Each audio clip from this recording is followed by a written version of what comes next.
I do like that powering up sound. Yeah. Wow, it's like both the casters take the magic mushroom and get like a lot bigger and ready to go. What's up, everybody? Welcome back to the final group here for the RSL. I'm Tasteless. Joined with me is State. How's it going, man? Doing pretty good. Excited to cast some more Starcraft games, man. RSL finally back here in 2026, and just as you said, we're going to be rounding out the group stages, and hopefully, fingers crossed, one more Zerg will advance into the playoffs. You know, I think Shin's got a shot. This group is honestly a pretty exciting one. 3 players I'm very familiar with as someone who's been casting in Korea forever. But then we also have Krystianer. And I'm super excited to have him here as well. But I'm curious how he's going to perform. I think this is a pretty stacked group, pretty tough to get out in what is a pretty Korean-dominant tournament. Let's see how this non-Korean performs. Yeah, it'll be really impressive if Krystianer could advance out of Group D with ByuN, Shin, and Maru. And one thing that I have my eyes on is, are we going to get another Shin versus Maru match here in the RSL? I think I was checking on a Ligalak before this one, because I think Maru's up to 31-0 now versus Shin in Best of X series. Oh my God. Which is just brutal. There is this point in time where, like, if you've lost to somebody like too many times, it just almost feels like it's never possible to recover. I mean, the confidence destruction that can happen there is crazy. But these 2 final players that are going to advance will be moving on into the next phase here of the RSL. And after that, we're going to be in the bracketed format of the tournament. If you want to join us here, we're just wrapping up week 2, but we still have 3 more weeks to go. We're on every Saturday and Sunday, and we've got a 3-day RSL week here at the very end with a bonus cast on Friday. And on the final day, on the 4th of next month, the 5th of next month, we are going to be doing a longer day. So tune in earlier if you can. It's going to be a lot of fun. I want to give a big shout out to our official partner here at the RSL, all the way from Season 1 through Season 4, Archon Studio. They are the premier tabletop games manufacturer. They're supporting us, the RSL, and they are just releasing the Starcraft official tabletop miniatures game. We have one of the boxes right here, and as you can tell, it's absolutely massive. This is the 2-player starter set. This is, I don't know why or what I was expecting. We got this first Zeratul box, and it was smaller, and I knew this one was going to be bigger. We initially planned on having this kind of perched up on the desk before we saw it, and we're like, there's no way. No chance. We will not be able to see the monitors here, but they've made some amazing stuff, and they are supporting us here at the RSL. We are super grateful for them. At Archon Studio. They've also got a bunch of other great stuff on their site. I was not familiar with these guys until they reached out to us, and I was looking through their stuff, and I'm like, they got a lot of cool products. So lots of love to them. We really appreciate their support. Pre-orders are live, by the way. We need your support, guys. Consider signing up for our Patreon. We decided to do the RSL basically in what I guess I would call like the dark ages of StarCraft 2. Like, we didn't know what was going on. Will we be back at EWC? Will there be GSL? Who's going to do what? And we kind of thought, why are we waiting around? We can just do this on our own. We're grown-ups. We can do it. And so we thought, we'll make a Patreon, and whatever level of support we get, we will match that level of support with production value, with prize pool, with high-quality casting. And we even did our first offline event that was sick. That was massive. I loved it. Yeah, it was crazy. So we hope to earn your support. It's a great way to have support regular, professional StarCraft content and put that out there. We've also got a merch site. Yeah, 20% discount for Patreon supporters at tastelessthreads.com. There's tons of cool merch on here, not just stuff you see on screen, but there's also mugs, there's more shirts, more hoodies, not just RSL merch either, but also Tastosis. Yeah. A wonderful drawing. Yeah, photorealistic images of Tastosis shirts. We got a bunch of stuff. I think we kind of have something for everybody on there. Yeah. So check it out. And most importantly, guys, go subscribe to the YouTube. It is minusculely small. Yeah, it's pathetic, really. They call it micro YouTube, and it's very embarrassing. All right, people are laughing about our micro YouTube. Yeah, it's tough, man. I keep getting served up ads on every website I go. Try to treat the micro YouTube. They say they have the solution, and I go, well, look, I mean, they say that you take these pills and in a week you're fixed, but it's not true. I tried it.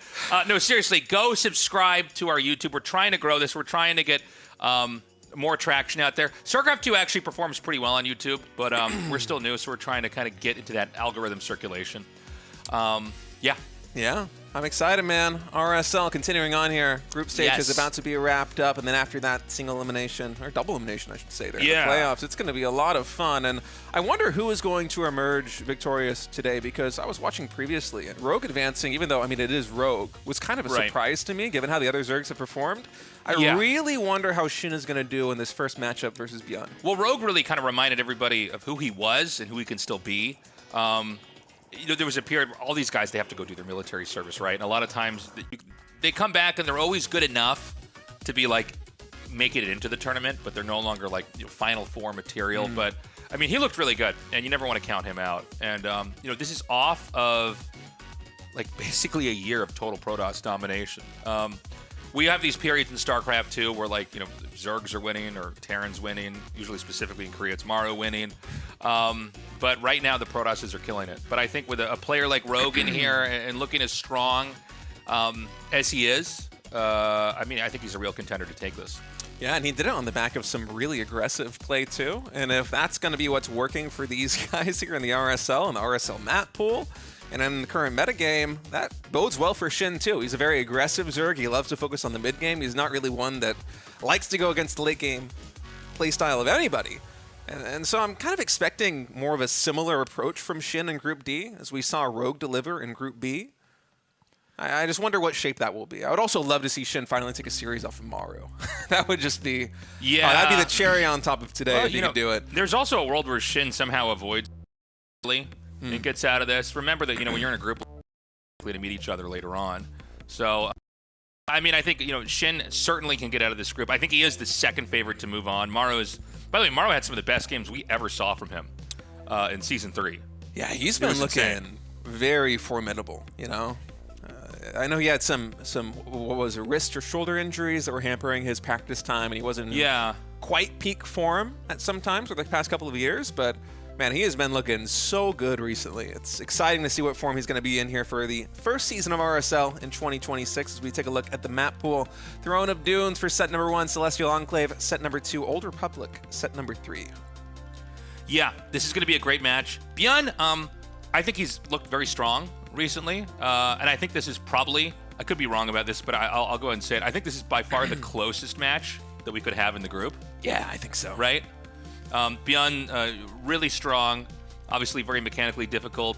Mechanically sound, but he's had some difficulties with his wrist, so hopefully he's in okay condition for that. It seems like he's gotten a little bit better. It's always the Terran players that have difficulties with their wrists and their shoulders. I think it's literally stutter step micro. I think stutter step micro is actually just bad for you. Yeah. Talk about a repetitive stress injury. Yeah, that's a lot of repetitive stress to your arm. You practice StarCraft 2 8 hours a day, stutter step microing Marines and Marauders, you're going to have some problems. Yeah.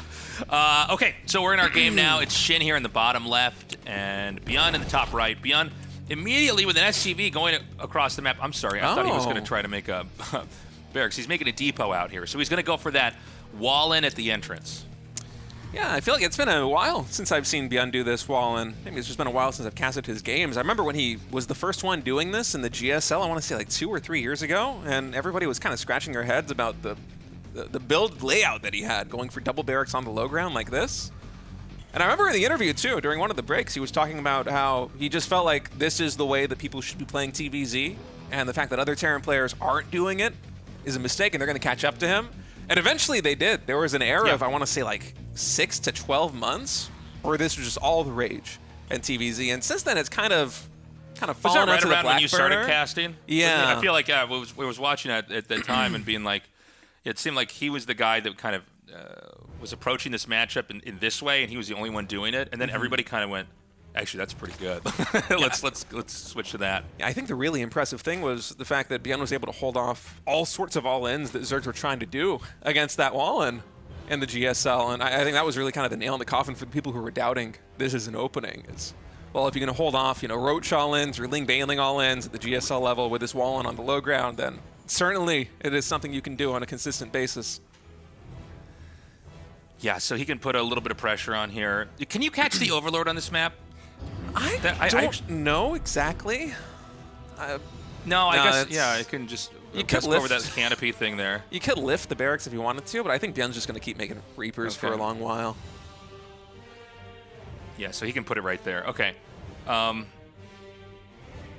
Yeah, actually, that's funny. For some reason in my head, I wasn't even thinking he was making Reapers. I thought he was going to make Marines. But yeah, no, that makes perfect sense to go for Reapers instead. So he's going to be moving across the map right now. And he'll be putting a little pressure on here. Shin started his second hatchery. Or sorry, the third hatchery down there. One drone getting caught out. There's a couple hiding there as the Queen finally pops and cleans this up. Pushes the Reaper away.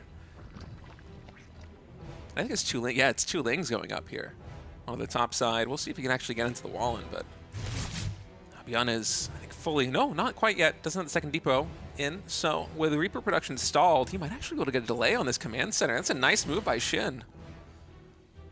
Yeah, this is a great move, slowing down this CC.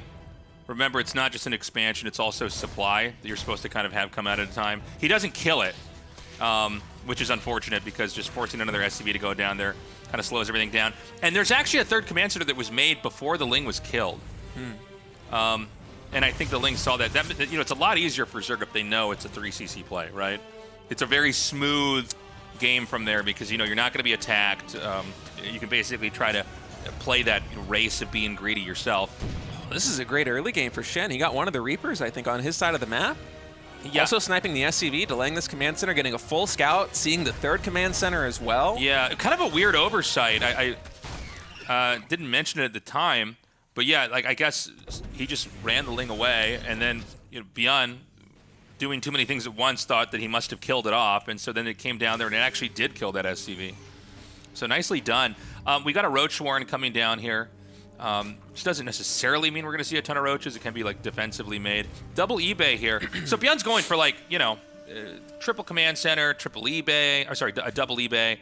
And he's basically going to be invested in, you know, probably later on 8 Raxes, trying to push out, trying to do damage. Where Shin, unless he decides to be cheesy and aggressive, and he is making 12 Lings, so maybe he will, we'll see. He can just macro.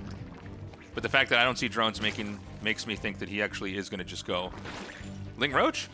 Yeah, Roach speed gets started. Does queue up 4 more drones, so he's not going to pull for any incredibly aggressive options just yet. He could be getting the Lings just to try to catch this as well. I mean, you need to make just enough to stop any kind of harass here. We'll see. First 2 Hellions and 2 Reapers now going in. That's a lot of Creek Timbers. I was wondering whether he might be able to snipe a couple of these, but there are so many already out here for Shin. Overseer Scout confirming exactly what is going on over here in ByuN's base, although Shin already has a very good idea of what that is, and I wonder if he actually will be able to get a catch on these Hellions and Reapers. Being able to take any sort of map control away from ByuN is going to go a long way towards making what looks like it's going to be roach pressure effective here. Terracotta Warriors down there. I was listening to the RSL cast yesterday when you said that. That's what I see every time I say that. Wouldn't have noticed that was there if it had been pointed out. Right now, the Reapers and the Hellions are trying to just clean up creep on the map. A little counterattack here with these Lings, but ByuN was very sure to not have that be left open here. We've got some more Roaches coming. Yeah, it's been a non-stop Roach production here for Shin, only at 45 drones. He's going to try to plow into the entrance here and probably force a lift. I don't feel like we see a lot of games where this kills them. Oh, that's so annoying. One of the problems is if these Hellions and Reapers can keep running around, they can counterattack. So he wants to basically wipe this out first. And he's got a pretty good cornering move here, so he's going to clean that up. And from here, it's going to be Ravagers being morphed, and he's going to try to basically hit at the natural. And this is a great way. If he can force a lift, that's a huge win, right? Yeah, very good control there by Shin. He's able to clean up the scouting party for ByuN, and now all those roaches emerge from the natural expansion. Shin has been hiding these the entire time, and ByuN finally is going to see there's some pressure heading his way. Drone production is starting back up here for Shin, but he does want to get a lot of damage done with these roaches and soon to be Ravagers in a moment if he can. Siege tank production has begun here for ByuN as Shin's going to try and force his way up the ramp. He will have to get into those medevacs and boost the safety of the natural expansion. Still no third base just yet on the low ground here for ByuN, so it's just this one choke point he has to worry about. So the positioning's pretty good. He's got a tank back here. He's going to have to sack the wall, and so he loses the 2 barracks here. So the combat shields was delayed. I don't know if Zerg can go in. And hold on, never mind. Okay, he's going to try for it. There was a pause. I thought he was just going to go for a contain. Remember that these SCVs are not mining, so you kind of want to create the image of a threat. Just having those SCVs all there, ready to repair, this is a great way to hobble him. So he's going to try to come in, see if he can't clip an SCV or something. Even just like the corrosive biles are free, right? So as you can just use those over and over and force repairs, anything you can do. And so behind this, we see, you know, the 4th base is going to finish up here for Shin. He's looking extremely strong. Yeah, he's already fully saturated on 3 bases, getting ready to saturate that 4th base as well. He's going for double evolution chamber upgrades now with +1 carapace starting and +1 melee attack just getting queued up. And he also has the infestation pit, so we might be seeing a hive here for Shin in just a moment. And if he goes into fast ultras behind this, I think he's done enough to really slow down the machine of ByuN. You know, ByuN losing those 2 barracks in the front lines, that's really hampered his production over the last couple of minutes. He might not have quite the big mid game that he wanted to. And that means that Shin can just kind of boom up his economy willy-nilly here. I mean, there really isn't too much pressure heading his way. Okay, so we've got the medevacs coming out and unloading over here. We can see if he can pounce in any position for the time being. I really like the way that Shin played this.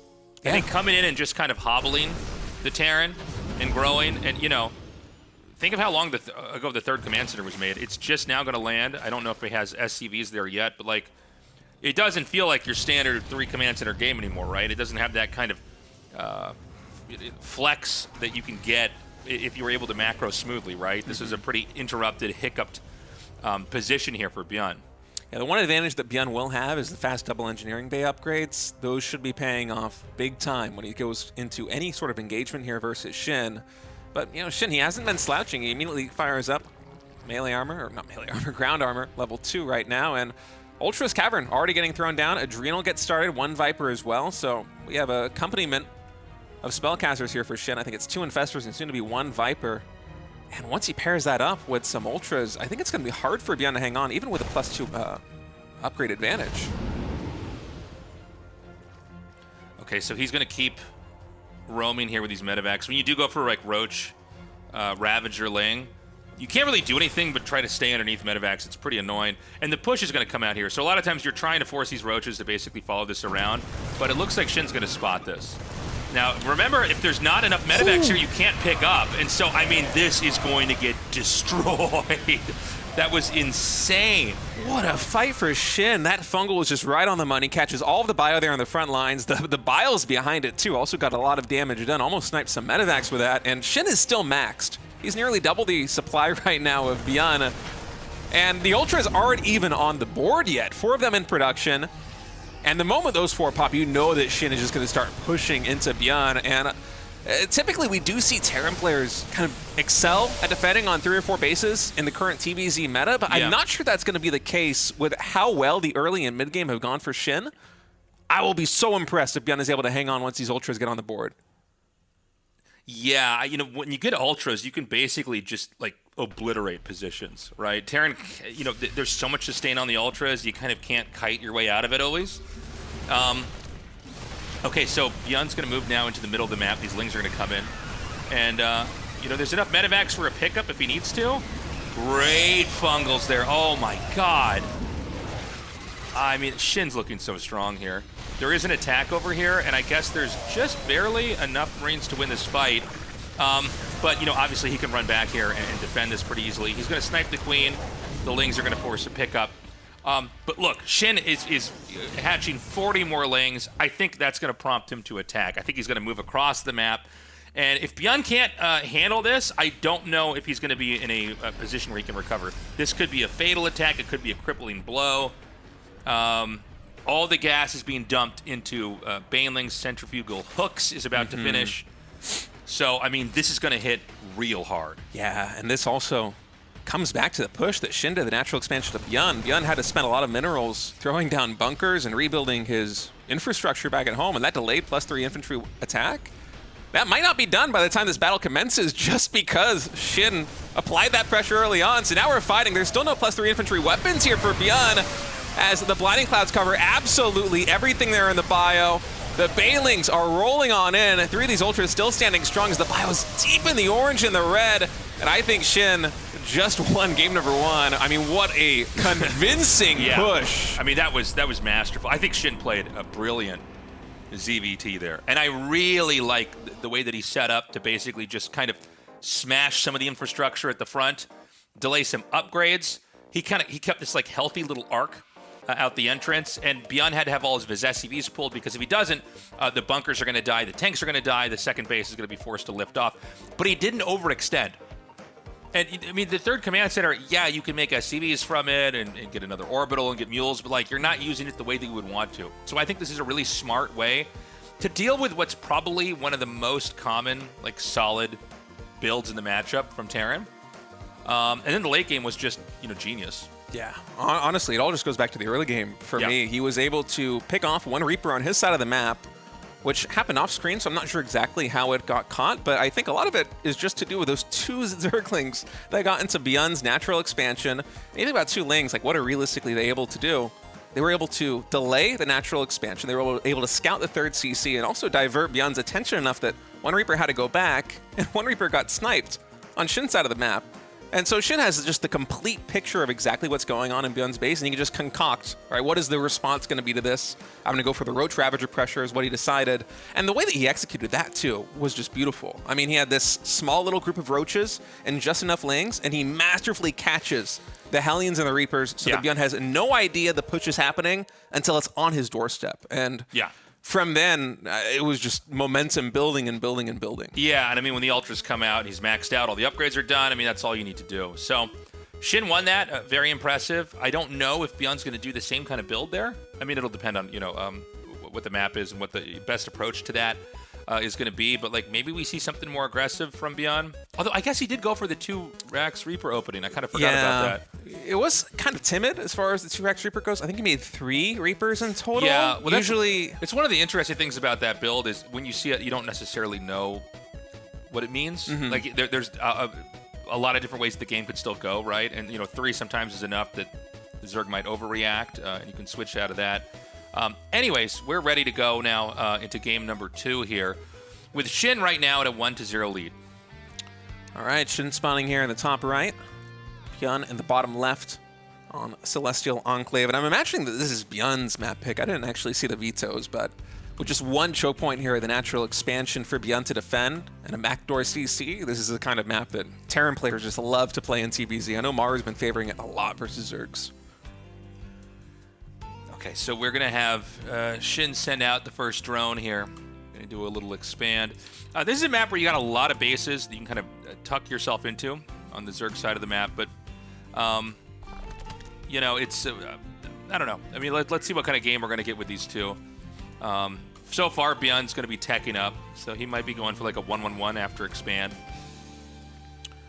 Yeah, I'll have to see what the build order is going to be here for ByuN. And for Shin, I'm wondering exactly how he's going to be approaching the mid game, because I feel like on Celestial Enclave, compared to other maps, like the map that we just played on, it's a lot harder to get that sort of damage done early, just because the 1 choke, even on the high ground here with the natural expansion, if we can get a shot of where ByuN's natural is going to be, the fact that Shin would need to attack up into a ramp to get into the natural is just, it makes things a lot more complicated here for the Zerg player. And so, I don't know, I feel like this is, if you were to play any TBZ map versus Shin, this is the map that you want to play it. Yeah. So we've got that command center starting over here. And, yeah, I mean, a very different opening here. And what is this drone doing? Is he going to take his 3rd over here?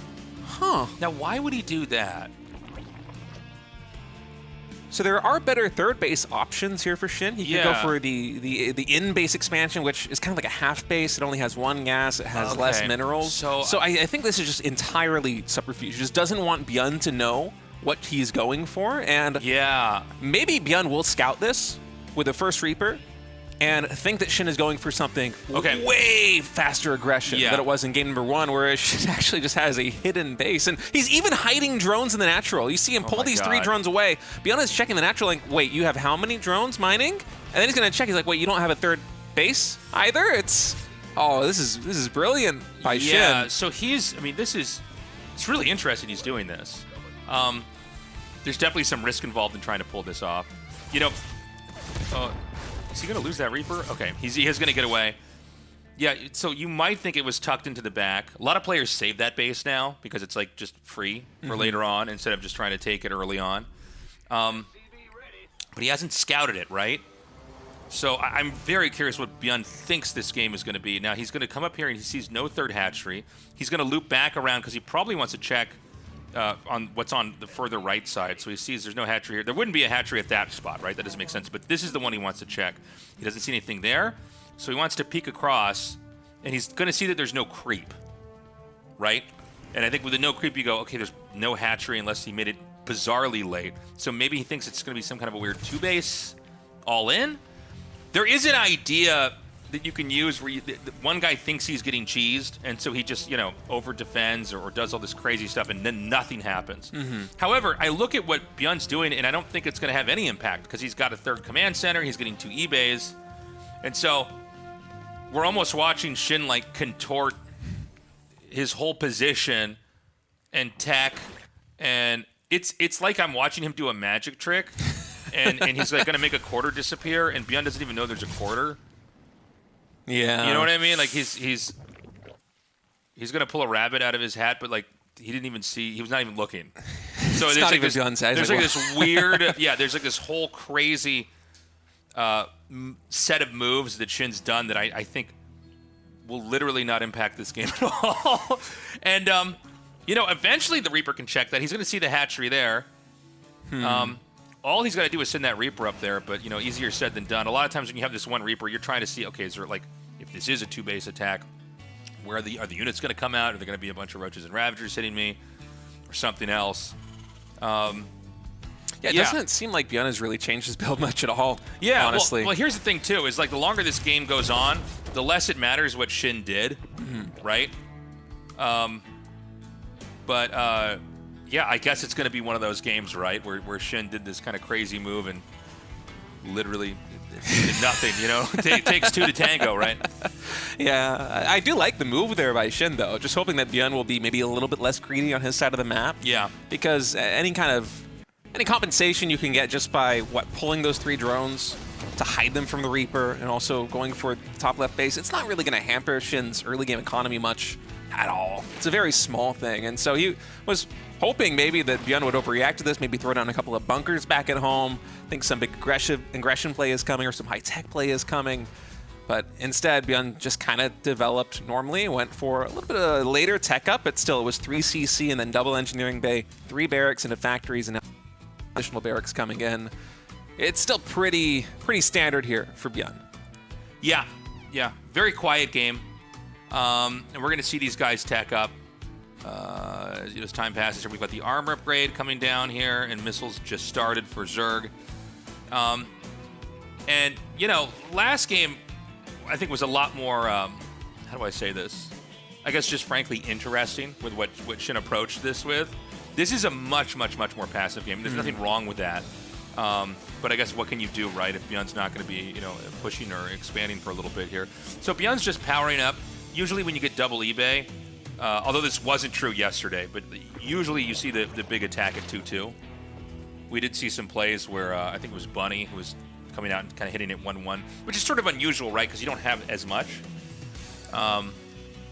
So, yeah, let's see if ByuN's going to keep it more standard here. Yeah, but I don't mind this from Shin at all, the fact that it's a more quiet game, because Celestial Enclave, just having that one choke point to defend as ByuN makes things so much easier. And so for Shin, he's just being greedy and also trying to kind of mask that greed with the base in the top left. He's been droning up. He's all the way at 80 drones. He's going into Hive already.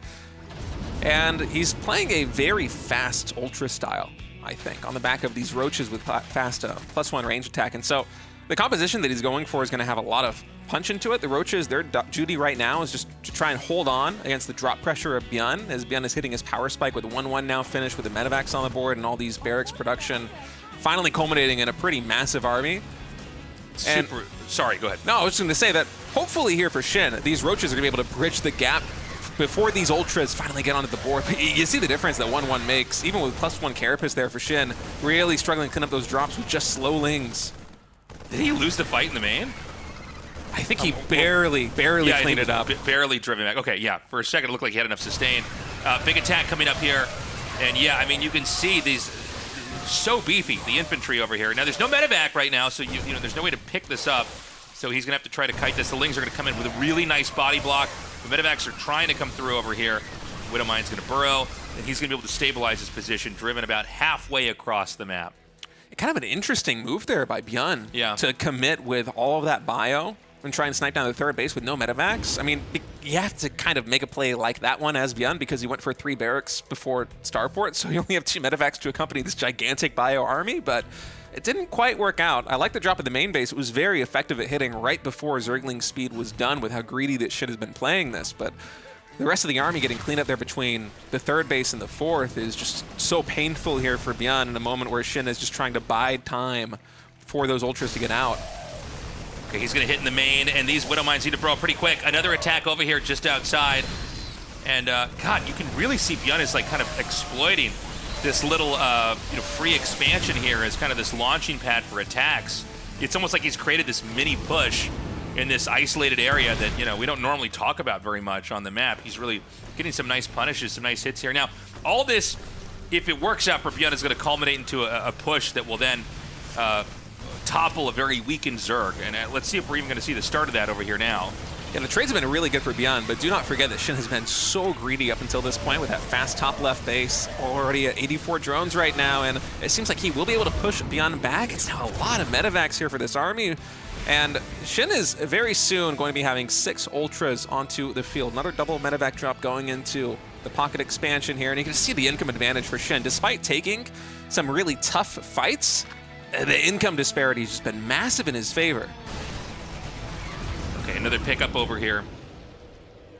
Kind of annoying right now. He's going to try to drop over into the main. Now a scan over here. I think this is the first time he actually saw that base. So, yeah, we went about 9 minutes and a little bit more before that was spotted. So this is going to be the first time this base is hit. Remember, it's going to be close to being mined out for how long this game has gone on for, right? He's had that for quite a while.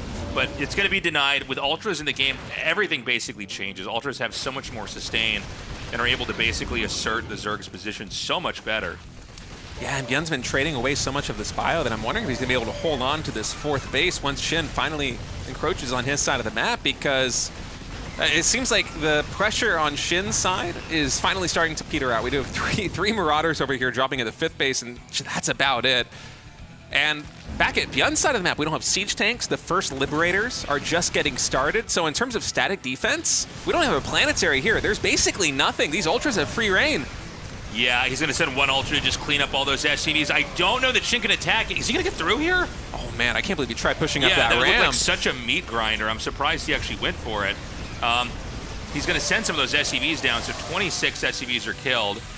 And, 6 o'clock is basically denied. There is some drop happening at the top left. I'm not sure what's going on there. I just see some blinking. Yeah, just this one little tiny drop the entire time. Finally does get cleaned up by a Queen. And ByuN, he really needs this 4th base. Shin just parking his army here and keeping that command center lifted off does a lot of damage, because it might look on the minimap like he's at 3 bases, but do not forget that natural expansion, the pocket expansion, is effectively half of a mining base. At this point in the game, the main base is already mostly mined out. I think there's only 3 patches left there for ByuN.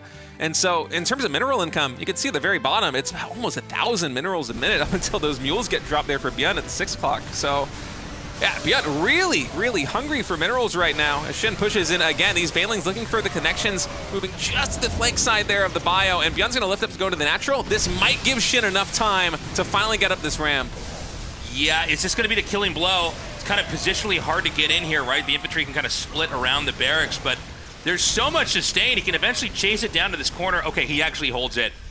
Really nice player by ByuN. He bled off. That was a lot of Ultras that were killed there. I mean, right now, this Zerg army is kind of puny. I think that was a mistake, almost like a win more move. Like, all you have to do is keep this command center lifting and keep the income limited. And instead, I think he tried to basically, like, decapitate him there.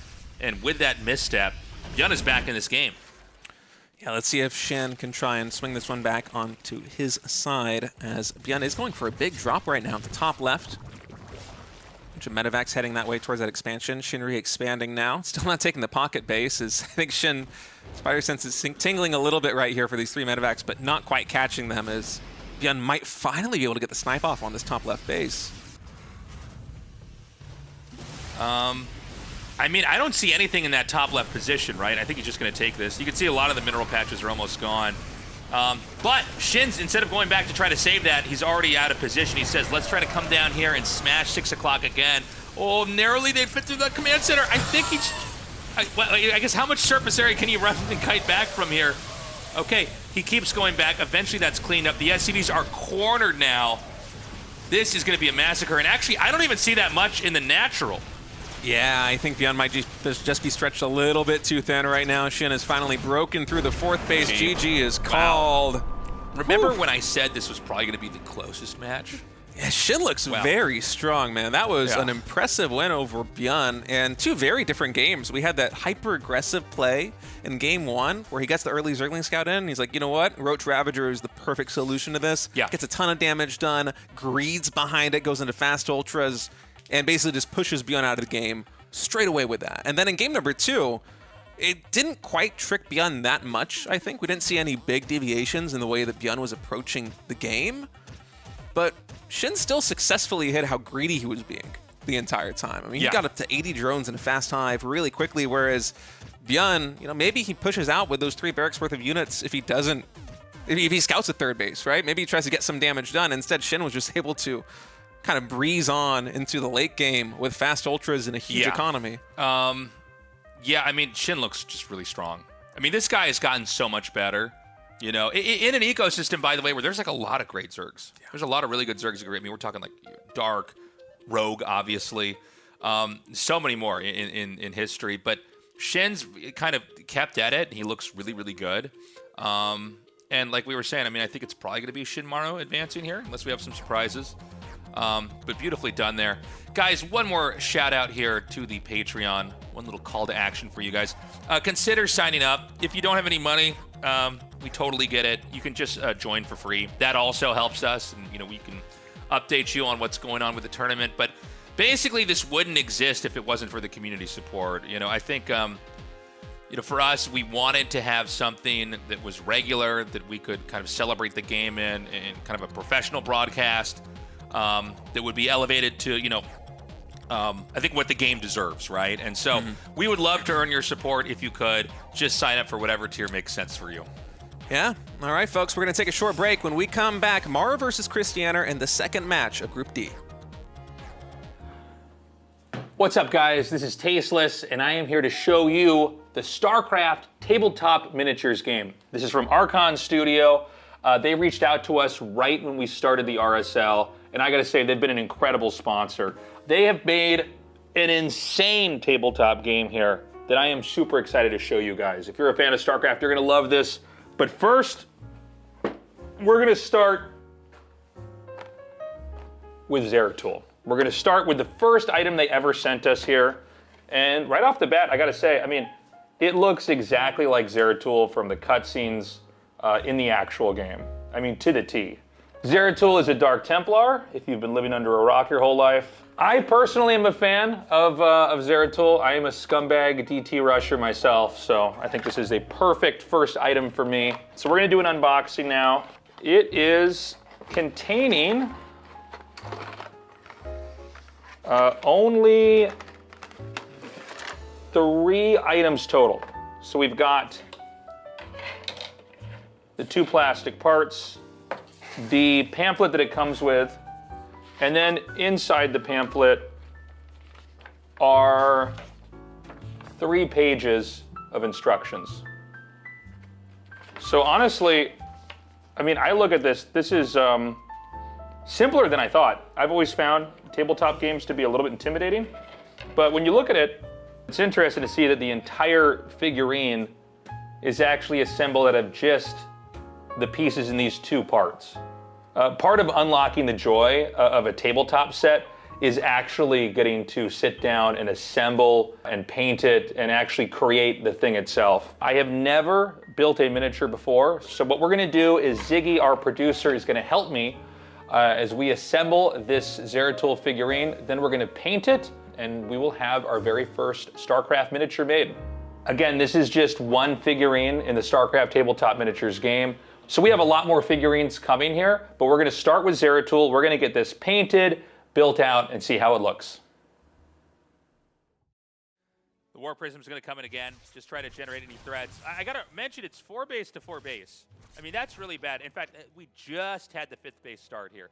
Now, this makes me worried because I think that 5th base is going to be a target, and there's really no way that Raynor can get around that.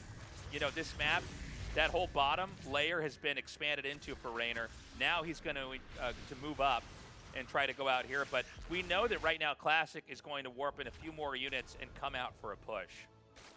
I'm curious. I'm pretty sure he has Storm. I must have just missed it in the research tab. As he's got plenty of Templar, actually, banking up right now with tons of energy. He's got so many of them, actually, all dispersed around the map. Those Lings caught in the Stasis Ward will also get surrounded, killed off. That is just wasted army supply and resources at this point for Raynor. Unable to get any counterattack damage. Raynor known for being this really APM intensive multitask style Zerg player, always trying to fish around with his Lings, trying to get any counter damage he can, getting swayed away by Classic. His army is too strong to be able to deal with this. Okay, the push is going to come out now. He's going to see, he actually can isolate this Immortal. That would be a pretty big kill. Lings are fantastic against Immortals, so getting rid of that is going to be nice. But the push is going to come nonetheless. He's going to move now to the south, and I don't know if Raynor can hold this. He might have to ditch the hatchery. I think it just finished. It's very interesting as well because Raynor's going into fast ultras on the ground. This is not a transition you normally see this quickly versus Protoss. He's also got a greater Spire in production, a massive Warp in coming into the main base. The Spore Crawler's not quite in position, so now Raynor tested on both angles right now, forced to bring Lings to defend against the massive Zealot Warp, and it's not going to be the most cost efficient as he loses the base on the front side. Ravagers and Banelings trying to deal with the army over here to deny any more bases getting killed off and try to buy time for the Ultras to pop out. Huge storms on that. The Archon can tank some of those hits. Actually, not a terrible connect there. But Classic's going to try to push in a little bit more. Now, he can separate the third base and the fourth base. We did have the harass over on the other side of the map still happening here. Actually, it looks like it just got cleaned up. Still alive. He didn't kill the Prism. Yeah, the War Prism's still there. That could be a factor later on. Okay, okay, he notices it. Okay. That would have been really bad if he forgot about that. Looks like both players kind of I assumed think that they it was both dealt with. gave up on that for a minute. It's very funny. So I think this is smart. Classic, he killed the fourth base off and he just leaves. Because now he's going to go up to his fifth base. And Protoss are never, from the Zerg's perspective, are never supposed to even be even with the Zerg on bases. Now, right now the Protoss is ahead. So, like, this game should be impossible for Raynor to win. It's basically his problem. I think we could see Classic basically play a passive game where he waits for Raynor to attack again and just goes and pokes it out on the map and then goes back. It's a really simple way to safely secure the win without, like, trying to force something. You're basically... Welcome back, everybody. I'm State. Joined with me is Sturgeon, and we are getting ready to go into the second match of Group D. It's going to be Maru versus Krystianer. How you doing, Sturgeon? I'm fantastic, thank you. I mean, what a great start to the day here. Shin looking extremely strong. It might not be a stretch to call him the best Zerg in Korea at the moment. With Dark in the military, Ro kind of had a bit of dip in form, but he seems to be back if yesterday's games are anything to go by. But Shin is definitely up there. Very impressive performance by him, and I'm looking forward to see some Maru action today, man. Yeah, it's going to be Maru versus Krystianer here, and I mean, Maru just got to be the overwhelming favorite. Krystianer, one of those players that, you know, I see compete in a lot of online tournaments, but honestly, he's, out of everybody here in the RSL, the one that I'm the least familiar with, so I'm really excited to see what he's going to try and bring to the table here to kind of defuse the bomb that is Maru, because this is like the coughing baby versus the atomic bomb in my head, right? Because he's Maru, but he's also peak form Maru. He's been looking so strong over the last couple of months. I think it's going to be a very daunting challenge here for Krystianer to take him down. As we take a look at the maps, Ruby Rock for set number 1, thrown to the dunes again here in set number 2. Seeing a lot of that here in this season of RSL, and then Mothership. Should we go to a set number 3? Yeah, Maru definitely the favorite here. One thing we can say about Krystianer is that in the Europe qualifier for the RSL, he had a best of 5 at Cure, which he did lose, but he was able to take 2 games, which shows he can definitely play this matchup at the top level. And then he went on to beat Creator afterwards, I believe. But he's one of these guys who's kind of been getting a lot better over the last year or two. You know, he's really leveled up, and now he's here against StarCraft 2's best Terran player. You know, if you look at the whole history of the game overall, you got to give it to him, and it is a tall task, as you said. All right, spawning on Ruby Rock at the top left, it is Krystianer. The bottom right, it is Maru. Yeah, we're just getting things started here. I'm expecting Maru to... The thing is about Maru, he can be super aggressive, but we've also seen him play these really greedy builds recently in TVP, where he goes for this very strong, maxed out late game Terran army, defending on, you know, 3 bases, adding a 4th slowly, and getting up to a Ghost kind of Liberator army. He's very good at that style as well. He can kind of play anything. Very scary opponent here for Krystianer. We'll have to see how this kind of plays out, as we do see this SCV taking the longer route around the map here. Yeah, just going to be an engineering bay block, I think. Should he go down to that natural expansion? Yep, that's where the SCV is rallied to. Krystianer also going for a gateway scout, and interestingly walling the top of the ramp here as Maru does throw down the engineering bay, and we'll see how Krystianer responds to this. Probe immediately spotting that. He's going to go right onto the third base. Now, for me, the big tell from this one is that Maru's probably going to try and do some kind of aggressive play. Usually when there's an engineering bay block like this, you're going to follow it up with typically a siege tank push against the much more exposed and vulnerable third here that Krystianer has. I wonder if that will be the follow-up here for Maru. I mean, it makes a lot of sense. You leave the Terran Natural, you go down one ramp, up another, and you're basically at the Protoss base. It kind of shortens the distance for you to do any kind of time-ins, makes them hit a little bit quicker and potentially harder. So we'll have to see if that is something Maru wants to go for. We do see the CC going down on the high ground here as well. Yeah, likely going to be a factory thrown down in just a moment here for Maru. And if I'm Krystianer and I'm thinking about this in my head, I might just be blindly going charge first as fast as possible here and trying to just completely stomp a potential push because, you know, Maru, as you said, he's capable of doing absolutely anything. But the most scary proposition for me right now here is Protoss going up against a Terran player like Maru with a third base, or a natural expansion, I should say, exposed like this, is the risk of defending it. And Krystianer says, you know what, I don't need charge. I'm going straight into a Stargate. Yeah, it's going to be the Stargate here for Krystianer. I like that. Wow. Yeah, going to be, well, going for some air units here, not going for a super quick blink or anything like that. He has opened Adept here, and one good thing for Maru is having that CC on the high ground. The Adept won't be able to shade in and potentially delay it, maybe even kill the SCV, making it, that kind of thing. So that's something that he has going for him. Even go for a second Adept as well here to follow up. Third Adept, I think, isn't it? Oh, third Adept, excuse me. Yeah. Man, Krystianer really leaning heavily onto the Adepts right now, and I'm wondering what we're going to see out of the Phoenix, or out of the Stargate. I'm expecting a Phoenix, but it could also be an Oracle with how many Adepts that we have on the field. Yeah, it does. Yeah, it is in fact going to be that Oracle, so going to be able to try and get some harassment done, kill some workers, get himself ahead. Starport coming down as well as an extra barracks here. Things looking quite normal for Maru. Medevac on the way as well. Going to be going for a Widow Mine drop. Yeah, we'll see if there's another Oracle after this one is done, or if we go into Phoenix production here for Krystianer. As Maru's getting ready to take this natural expansion, Krystianer does scout that with the Adept forward. And for now, it's just kind of pulling back. 3 more gateways, or 2 more gateways, I should say, and a Twilight Council now in production for our Polish Protoss player. Yeah, we'll have to see if he does want to go for that charge. Like you mentioned, he's been making a lot of Adepts, you know, something crazy could be on the cards here. I think we saw Classic recently go for charge in this matchup. You know, made it look pretty good. It's going to be tanks here for Maru. Oh, and here comes Adepts. Yeah, look at that. 3 Adept shade in. That is enough to one-shot these Marines. Oracle gets focus fired, but Krystianer does pull it back just in the nick of time. Oh man, that Oracle so low on HP. And Krystianer, you trade the hull on the Oracle and 2 Adepts and shave off a lot of Marines. I think you like that play. Maru, he is going to get in with a counterpunch right now of his own, though. Wouldn't mind drop here in the natural expansion, or second base, I should say. As the Phoenix is hurriedly getting chrono boosted out. Oh, this would have mind been so annoying. And the other one goes to the main. You got to watch both screens right now. Maru's micro is so good, wasting so much mining time here, being a real nuisance with these Widow Mines. And Blink is going to be the follow-up here for Krystianer as well. Finally, this Widow Mine does fire and gets picked up. Yeah. Oh, man, the Oracle had to activate the beam. What am I looking at here, State? The probe's still chasing down this Widow Mine. It is one hit away from being defeated. Finally, the Stalkers will clean that up. And, oh, man, that's a lot of Marines. And the Siege Tanks now joining the fray here for Maru. And so the counterpunch, I mean, the Widow Mines were able to buy so much time here for Maru.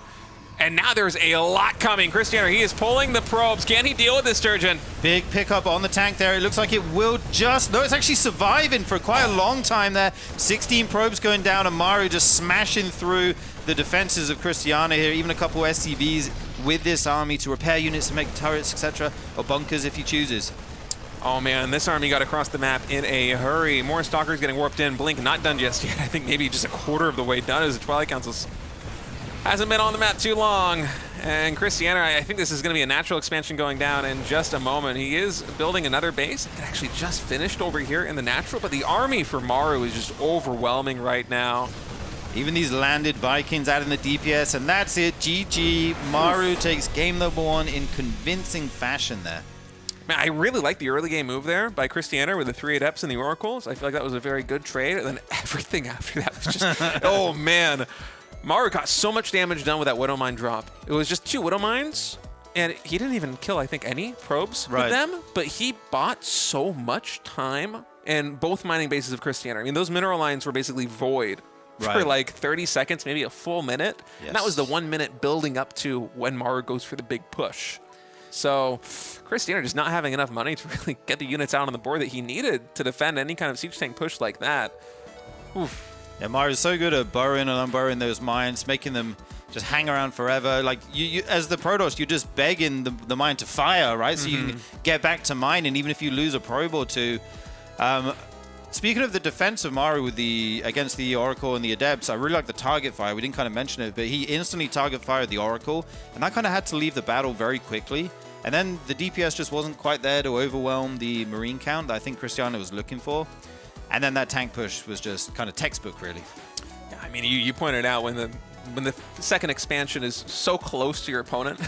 I mean, it's so short. It's like a couple of screens on Ruby Rock across the map to hit that third base. Yeah, you gotta be watching out for that there as Protoss is. Even if Krystianer had like the perfect response to the Widow Mine drop, I still don't know if he can hold on against those siege tank pushes because they are just so deadly. Anyway, folks, map number 2 is loading in. Krystianer versus Maru continuing on here in Group D of the RSL. Can Krystianer tie this series up 1-1, or will Maru be going for another match versus Shin in the winners?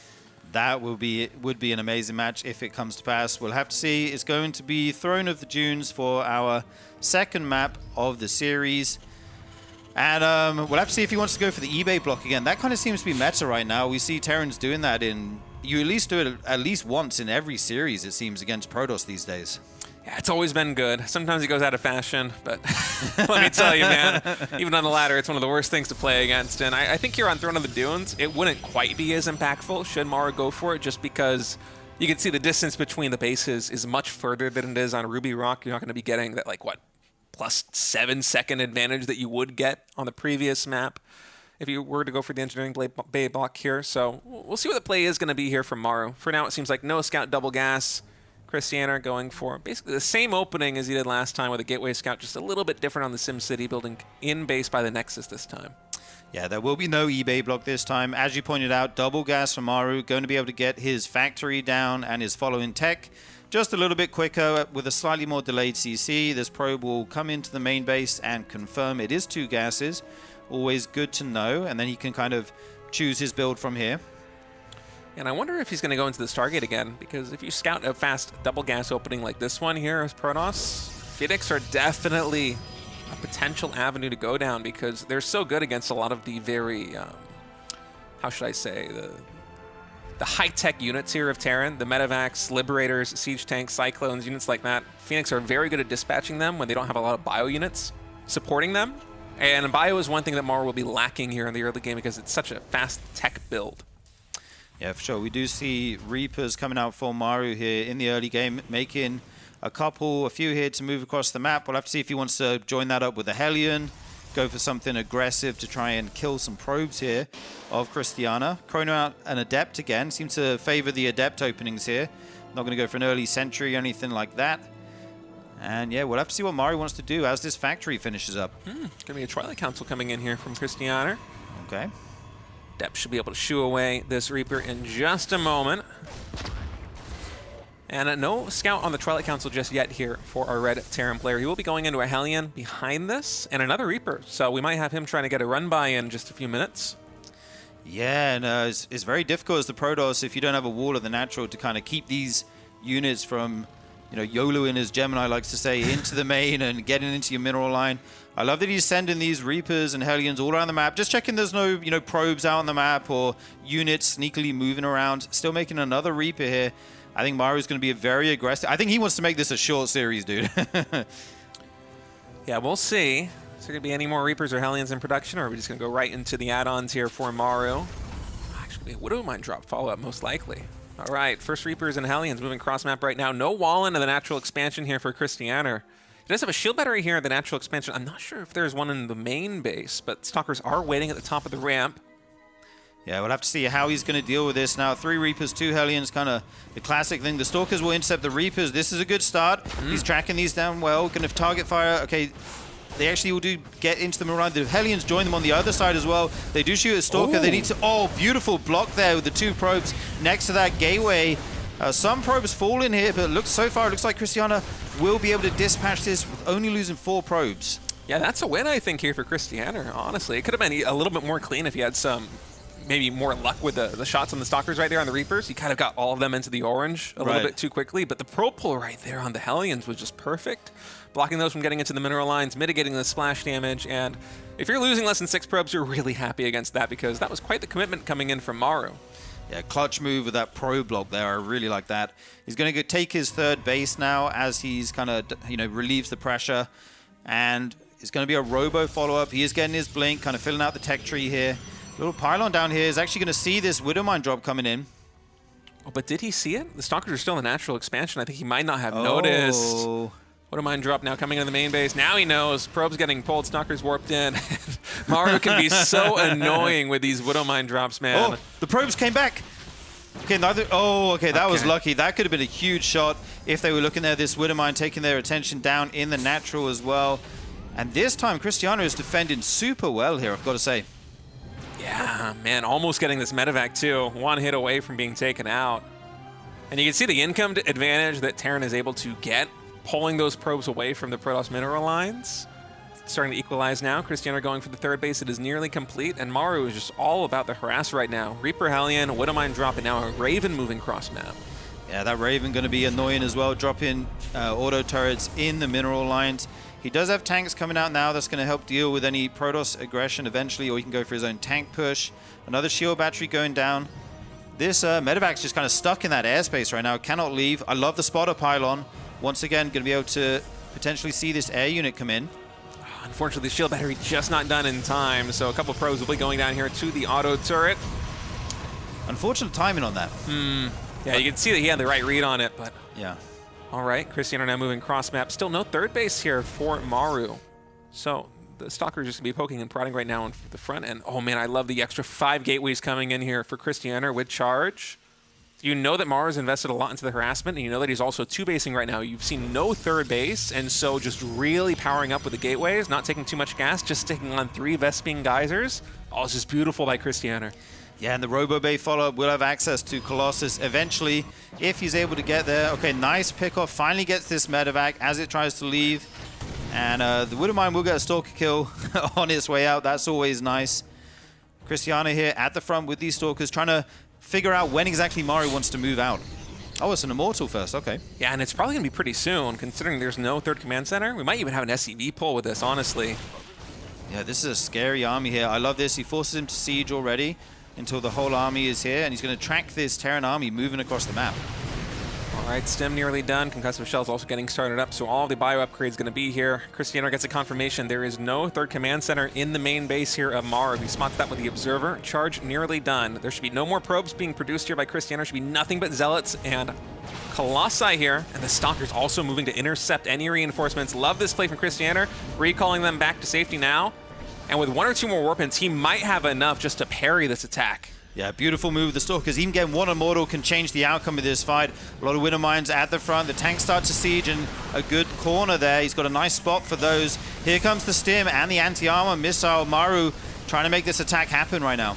Anti-armor missile getting a really good hit right there on those zealots. Krystianer, he's buying time, using the Nexus as a shield. He doesn't want to let it die, so he's going to move in now that it's a half HP. The zealots charging in. A lot of them pulled back, so dodging the Widowmine shots. Well micro there by Krystianer. Now the zealots trying to get on top of the siege tanks. The Colossus moving forward. I think it was focus fire on those Marines. It does get taken out. Another big warp in here for Krystianer. More zealots adding in, but there's still 2 siege tanks here, Sturgeon. Yeah, he needs to keep this base alive if he wants to stay in this game. More zealots running in here. The shield siege tanks still uncontested. Finally, we'll be able to get on top of those. The bio gets picked up and goes home, but Krystianer defends. Yeah, well executed defense there by Krystianer. Another blink forward. Should be able to snipe a couple of medevacs here.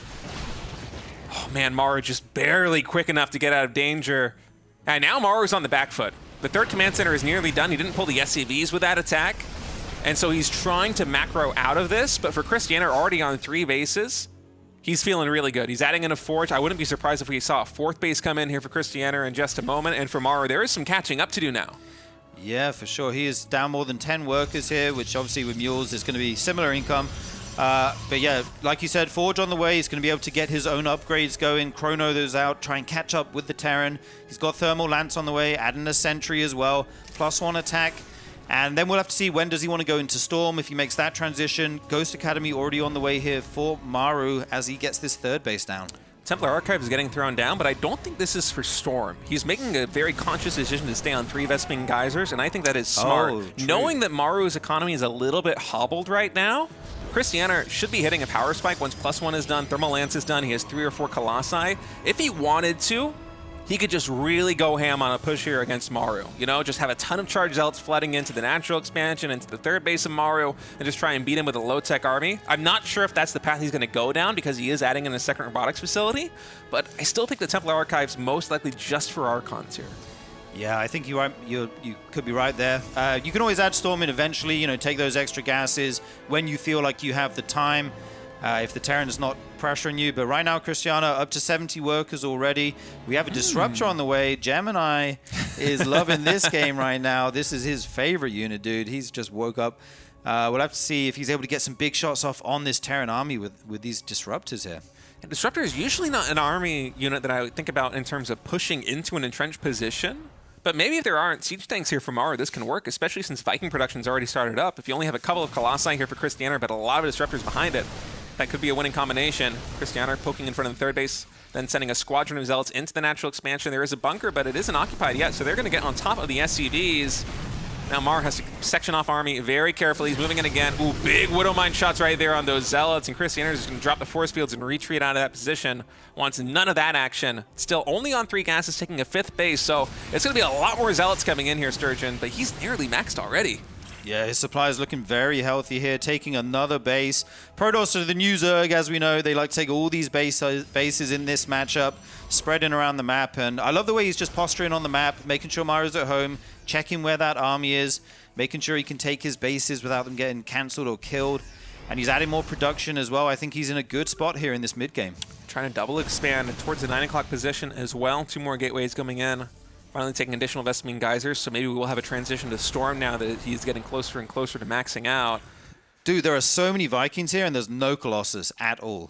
Yeah, I think it's 2 or 3 Colossi in total, so maybe... Oh, sorry, there are Colossus as well, but there's a lot of... I was just looking at the production. All I saw was Disruptors, but yeah, there are some Colossus. Oh. Okay, we have a quick pause here. Excuse me for missing those, but... No, it's not as many as you might expect to see at this stage in the game. You might expect like 4 or 5 here for Krystianer if you really want to emphasize the Colossus, but I'm not sure that Maru is going to be expecting this many Disruptors as the game is resuming now. I think that's more to the point, as the Zealots now charging in. 3rd base and natural expansion both exposed here for Maru, and Krystianer, he's trying to pounce on this army right now. Oh man, force fields would be huge, and he's able to catch the army right there with the force fields. Yeah, the Disruption not the best, but getting some good kills here. Even, you know, a ton of SCVs going down back home for Maru. Krystianer keeping the pressure at the front, going to keep moving over. Would love to get some of these medevacs as well. A stray Marauder. Krystianer looking in a very good position right now. And Maru just lost 18 SCVs and a fat chunk of army there in the middle of the map. Krystianer is still very close to being maxed, and his army might not be as high-tech as Maru is, with all the Vikings, the medevacs, the ghosts. It's mostly just Zealots with some high-tech robo units here for Krystianer. But still, the economy behind this army is just huge here. If you can get a Warp Prism on the front line, add in a couple more gateways, I think a 2-wave attack here from Krystianer could be huge. Yeah, 81 workers versus 45 right now. Nice shot there. And it's key that Krystianer keeps making these trades happen, right? You don't let the Terran max out, get a really scary army. So I love the way he's playing this. Again, the Zealots find their way into the natural. Maru having to send some units home here to deal with these, while he continues to push and get these pickoffs at the front. Yeah, he's really taxing the multitasking of Maru right now with the Zealot run-bys in the natural in the 3rd while sending Disruptor shots into the main. And finally now, 2 Warp Prisms in Wow. production. So 1 likely to reinforce the main army, and then 1 maybe going into the main base or towards the natural expansion. Warp Prism speed also being researched here. Love to see it by Krystianer as he sends another Disruptor shot, getting a really big hit. 5 Marauders, I think, getting struck there. Yeah, they're all in the red hit points. Not a ton of medevacs out right now to heal those up. It will take a while.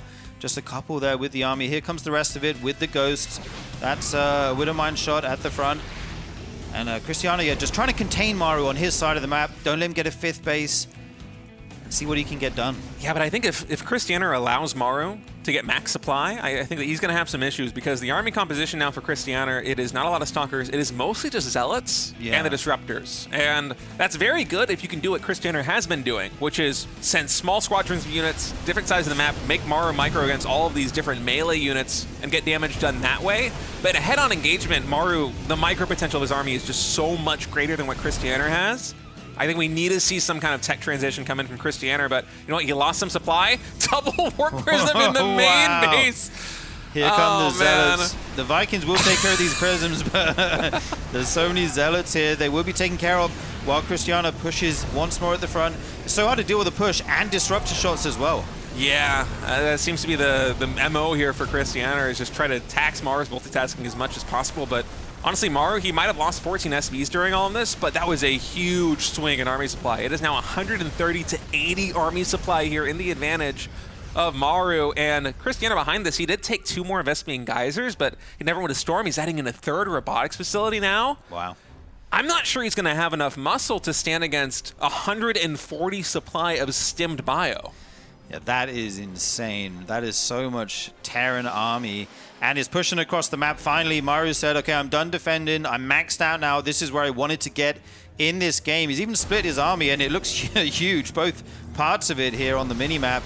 Going to stim into this base, take out a bunch of workers, and the Nexus, potentially, if he decides to commit to it, he will. He gets that, and Krystianer's kind of caught between these 2 armies right now. I'm not sure where he wants to go. Yeah, Krystianer, I think, needs to catch one of these armies and just take that win. Otherwise, he's going to have a lot of issues. He's going to see if he can isolate this one here on the bottom side. Maru going to try and reinforce. So Krystianer getting sandwiched a little bit here in the middle. But again, with the Zealot-based army, you really want to tax that multitasking here of Maru, and the Disruptor shots get really big hits there on the top side. Now Maru has to micro the army down here. He's going to get everything into the medevacs, try and boost away. Luckily, Stalker Blink is on cooldown, and finally he's able to converge everything here in the center. This makes the control a lot easier to manage here as Terran. Oh, okay, luckily that disrupt shot doesn't land. Huge EMP on the Protoss army there. These Zealots trying to get up the ramp, but it's kind of congested here. Looks like he will start to get a bunch of kills. This one disruptor just running into the Terran army kind of suicidally, and it looks like Maru was winning there until the reinforcement came in. Man, I'm surprised that Maru just kind of stood his ground and didn't step back at all there. It was still a pretty good trade there for Maru. At the end of the day, he's still up in army supply, but this bio, it's very low on HP. There are a million medevacs, but none of them have any energy. Yeah, there's so many medevacs here. It's actually insane that the army supply may be a little bit inflated because of that. But Maru is still microing extremely well here. The Zealots charge in, and then they want to leave, and then the bio turns back on them. It's hard to get away here, and it looks like Maru is starting to make progress in this matchup here. And Maru just muscling through army after army. Now he's going to be isolating the space down here in the bottom right, taking that out. Krystianer has expanded to the top left, so he will be able to saturate at least one more base. Maru's just confirming the expansions right now. You can see all the probes getting sent over. And he's going to take his 5th base as well, which is really nice for the Terran. If you can get up to 5 bases, max out, you're in an extremely good spot. 3rd upgrade coming along for Maru. Colossus being added back in now that there's no more Vikings, so Maru will have to reproduce those at some point. And yeah, I really like the way Maru is splitting his army here. He's going around the map trying to find anything he can to pick off. Yeah, but honestly, against what Krystianer has, I think that just keeping your army as one force is the way you want to take any big fights. So hopefully he will be able to get everything grouped up again before the next big engagement. But for now, just sectioning off small armies like this and sniping bases is just money in the bank right here for Maru. And Krystianer, he's going to see if he can try and force a fight. His main army is moving towards Maru's expansions right now as he warps in enough to hopefully deal with this 3-2 bio knocking on the front door. Yeah, and we see a fight on the top side as well. This is where all the splash damage is for the Protoss, so he needs to win this fight. Does force Maru to lift up and leave. And the other army of Maru will go home as well. Looks like he may want to regroup here or potentially sandwich the Protoss force in the middle of the map. We'll have to see what he decides to do. Adding in more Vikings again now that he confirms there are Colossus back on the field. I think for now, he just wants to try and snipe this base. He's got a really nice field of Widowmine set up, and that's a big recall. If you look at the mini-map, so many Colossi Disruptors getting called in right there. Widowmine shots, getting a couple of those Stalkers there on the front line, and because recall is no longer available and we had a warp in, this means another expansion might be getting taken down here for Krystianer, and on 4 bases, his economy is going to start falling way behind Maru, so he needs to start picking off army like this to catch up. Yeah, he can't continue to bleed out these bases, these workers. He's got to make something happen, but Maru won't give him the fight when it's not in his favor. He'll just say, no, I'll retreat while this Bio's on the other side of the map, killing another base. Recall's on cooldown, you can't, save it. And Maru taking control finally in this game here.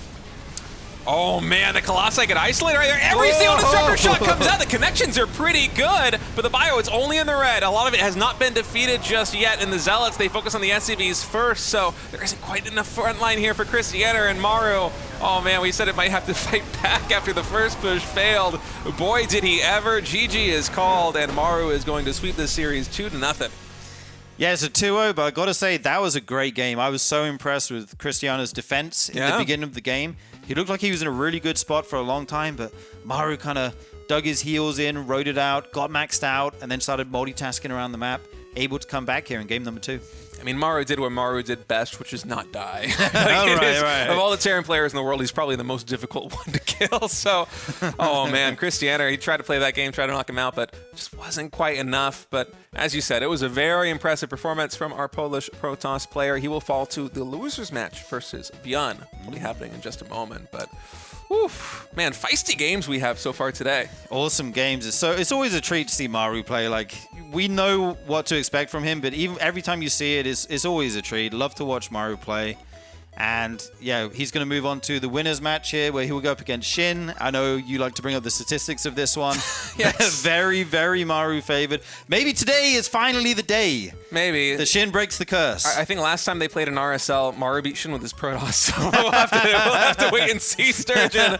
Anyway, folks, we are plugging the merch here, tastelessthreads.com. Go support the RSL, pick up an RSL hoodie. They got mugs, they got pins. You can rock like a rock star in the 1980s. You can put on your guitar bags, whatever you want. It's going to be there on tastelessthreads.com. We'd appreciate you checking it out, giving us your support. Absolutely, and that's going to be it for game number 2, or set number 2. We are going to hop to a short break, but when we come back, the action continues. See you soon.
Hello, everybody.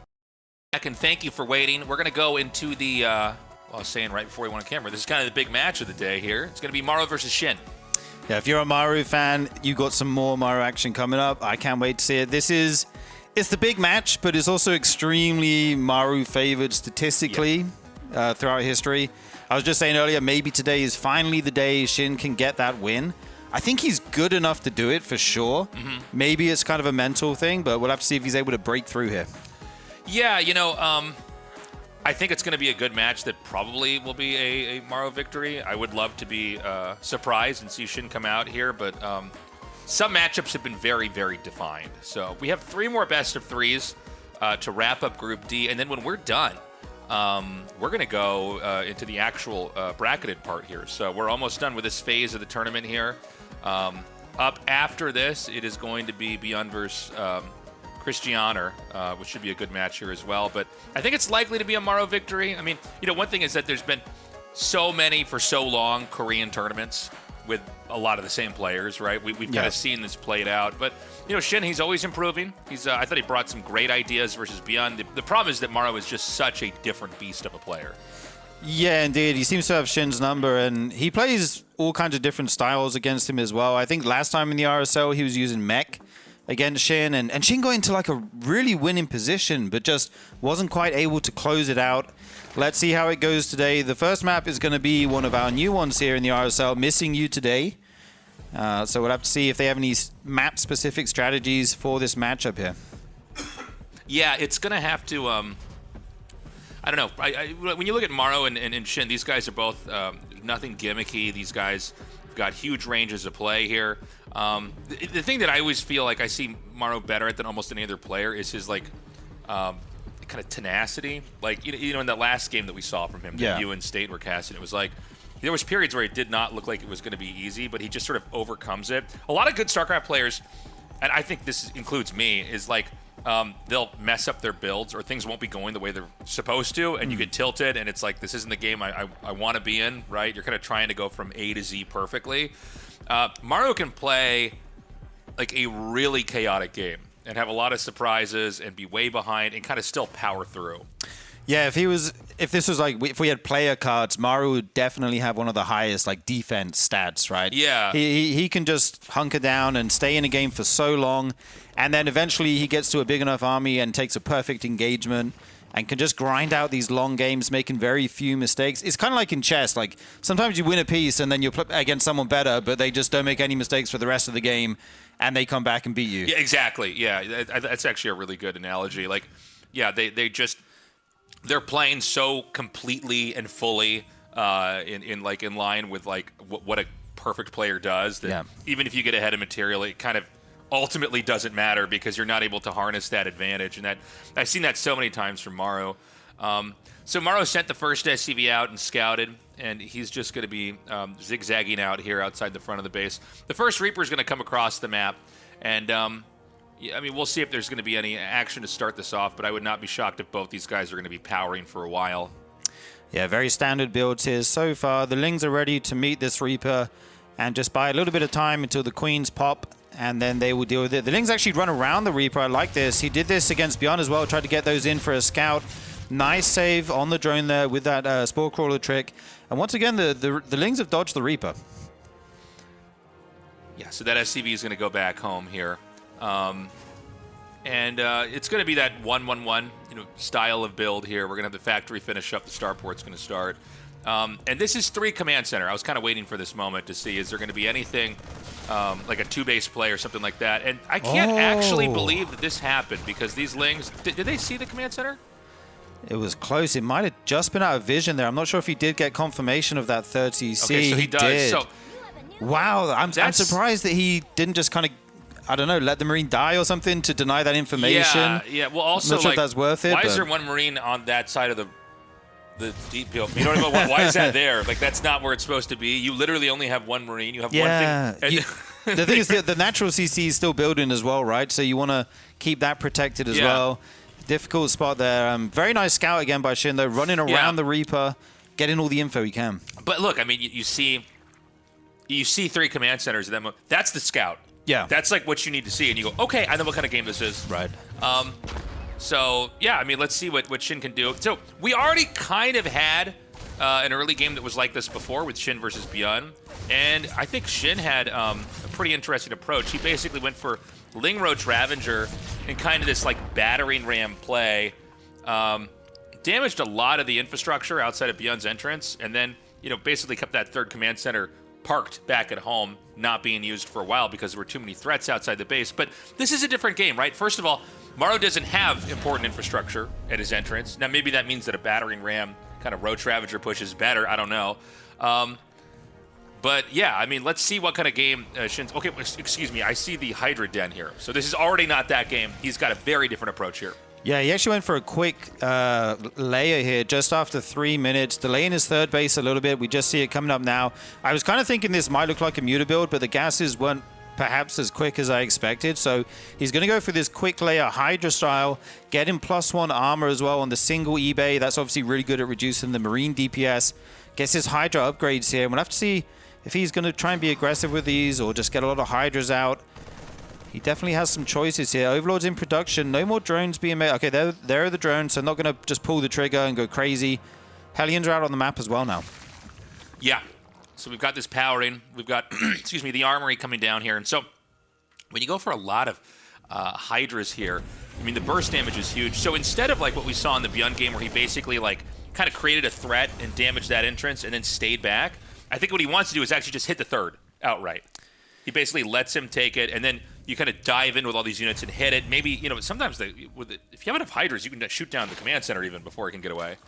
Yeah, they have tons of DPS. You do kind of need that speed upgrade before you can move across the map. We see him going for the range first here.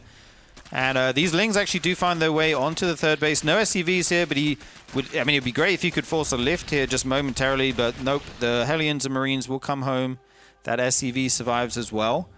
So good defense by Maru there. Second Evo Champion going down, going to go into double upgrades here eventually.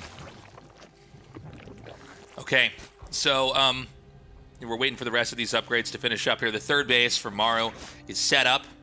Again, a very quiet game, both sides developing. We're seeing some of the rocks get cleared out here on the map. 1-1's done. And a lot of times it's really 2-2 when this whole build kind of activates itself. I mean, it's great to get the 1-1 upgrades out there, but you're still basically in like this powering mode. 1-1 gets done like shortly after the third command center's landed here. It's interesting, by the way. Maru's got such a I think near perfect record as far as series go against Shin. It's interesting to see he comes into this with basically like the most vanilla textbook build. Yeah. Almost like saying, I don't think I need to do anything special. I don't need to show anything new, at least not versus this player. Right. I do feel like Maru's one of these players that, he's not only god tier at playing like a best of 5 or a really tough group. He's good at navigating an entire tournament to the finals and winning it, And a lot of that comes down to knowing when to bring out what build. Yeah, absolutely. We see Shin going into Banelins here. He's getting Infestors as well. Didn't go for the fastest possible hive. Gonna get 3 Infestors here to help him hold the first Terran push. Maru actually maybe forgot his upgrades for a little bit there, so he's not quite as quick with those as he could be, but they are on the way right now, as we see, as well as the armory upgrading. So I think the real first kind of contention here is going to be when Maru decides to make a move here. We see 2 medevacs moving around. The good thing about Hydras is you can shoot medevacs. If you're playing Ling Bane, you don't have that choice. Okay, Maru sees it just in time there. Yeah, just does a little bit of a scratch on that medevac and backs up. So the element of surprise is gone. The medevacs are going to have to back up. And, Shin, he hasn't hit yet. And maybe he's not. I think I actually, by the way, misread this game earlier. I kind of thought this was going to be some kind of a, mass Ling Hydra, maybe with Banelings later to kind of hit that third base. It wasn't, right? He's actually just stayed very quiet and very defensive and just kind of steadily growing. He's got a really nice set of creep tumors here at the lower left side of the map. But it's going to be Maru that's going to actually push out first here. Yeah, he's got a ton of creep on that bottom side. Would love to see a little bit more through the middle there. I'm not sure if these tumors are being spread just outside his third base, but here comes Maru. He's moving across this side of the map. Sieges 1 tank here. Good run by Shin. If he can get this into the middle line, there is a bunker there. Some units will be popping as well. Okay, there's a lot of Marines here. They'll be able to deal with this, but Shin, good control, doesn't just send them in. And Maru finally making his play onto the 5th base here of Shin. Yeah, so he's going to come up. He's going to get these tanks sieged up. He does get a deny on that 12 o'clock spot. Insane fungal. Oh my god. Absolutely massive fungal there. Takes out a huge chunk of Marines. The tank still remains, though. That's kind of the linchpin of this attack. Already going for his Ultra upgrades and Adrenal. It's so weird to see Adrenal and +1 melee on the production tab at the same time, by the way. It's like a Hive upgrade and the first upgrade. But that's how he's decided to play this. Ultra Cavern finishing up now. And once Ultras get on the field, this becomes a little bit harder for Maru to make headway. They can tank so many of these siege tank shots. Add a lot of durability to this Zerg army. Yeah. The tanks are going to all wrap around over here to the side. It's kind of a funny angle to push from. I guess it's not bad because there's not really a lot of creep here, but it's interesting to see this L turn that they're taking up here at the top. Really nice setup there for the counterattack to be completely shut down. Shin is going to completely abandon this hatchery. This is going to put him onto 4 bases. And I got to say, I thought there was going to be like a little bit more of a fight there, but when we panned the camera over to it, it's like, you know, it was full-on evacuation from the Zerg with everything that he had there. Yeah, it was this awkward moment just as you're trying to get your first Ultras out, and that's exactly when Maru hits. It's kind of a weak point for the Zerg. Just as your Hive comes online, you're trying to get all these upgraded at once, get the expensive Ultralisks, and until they come out, you're a little bit vulnerable. They take a long time to build. Vipers here coming out as well. Nice catch on these Marines, but Maru is going to pick up. So now he's able to just kind of shell the main. There is something happening in the center left. I don't know if it's a medevac drop or what. Yeah, okay, it's going to be a medevac drop over here. And, you know, the problem right now is even though I don't know if there's too much more damage Shin is going to take, it's like he can't grow. Terran is taking a new fresh 4th base here. Oh, he killed the Ultra Cavern as well, so Shin can't make any more Ultras until the new one is done. Yeah, excellent Oh, he killed catch. it, and he cancels it again. So Shin can't make any Ultras, which is what he's been rushing to for the past few minutes here. 2 Ultra Caverns killed, actually. Good pickoffs by Maru. Yeah, Shin's been pretty badly kneecapped here. Like, he can't really do anything. This is like a really uncomfortable position overall. See the blinding clouds coming down here. It looks like this is finally going to get mopped up. But, I mean, look at the supply. Maru's about to spike back up. You know, he's got enough back at home that counterattacks aren't going to work. He's going to wind up for another big attack. Shin is scrambling to go. Oh, never mind. He's going back up. I was going to say he was going to go down and try to hit 6 o'clock, but I think he's going to back up. Yeah, I mean, you know, Maru is so mobile on the map here.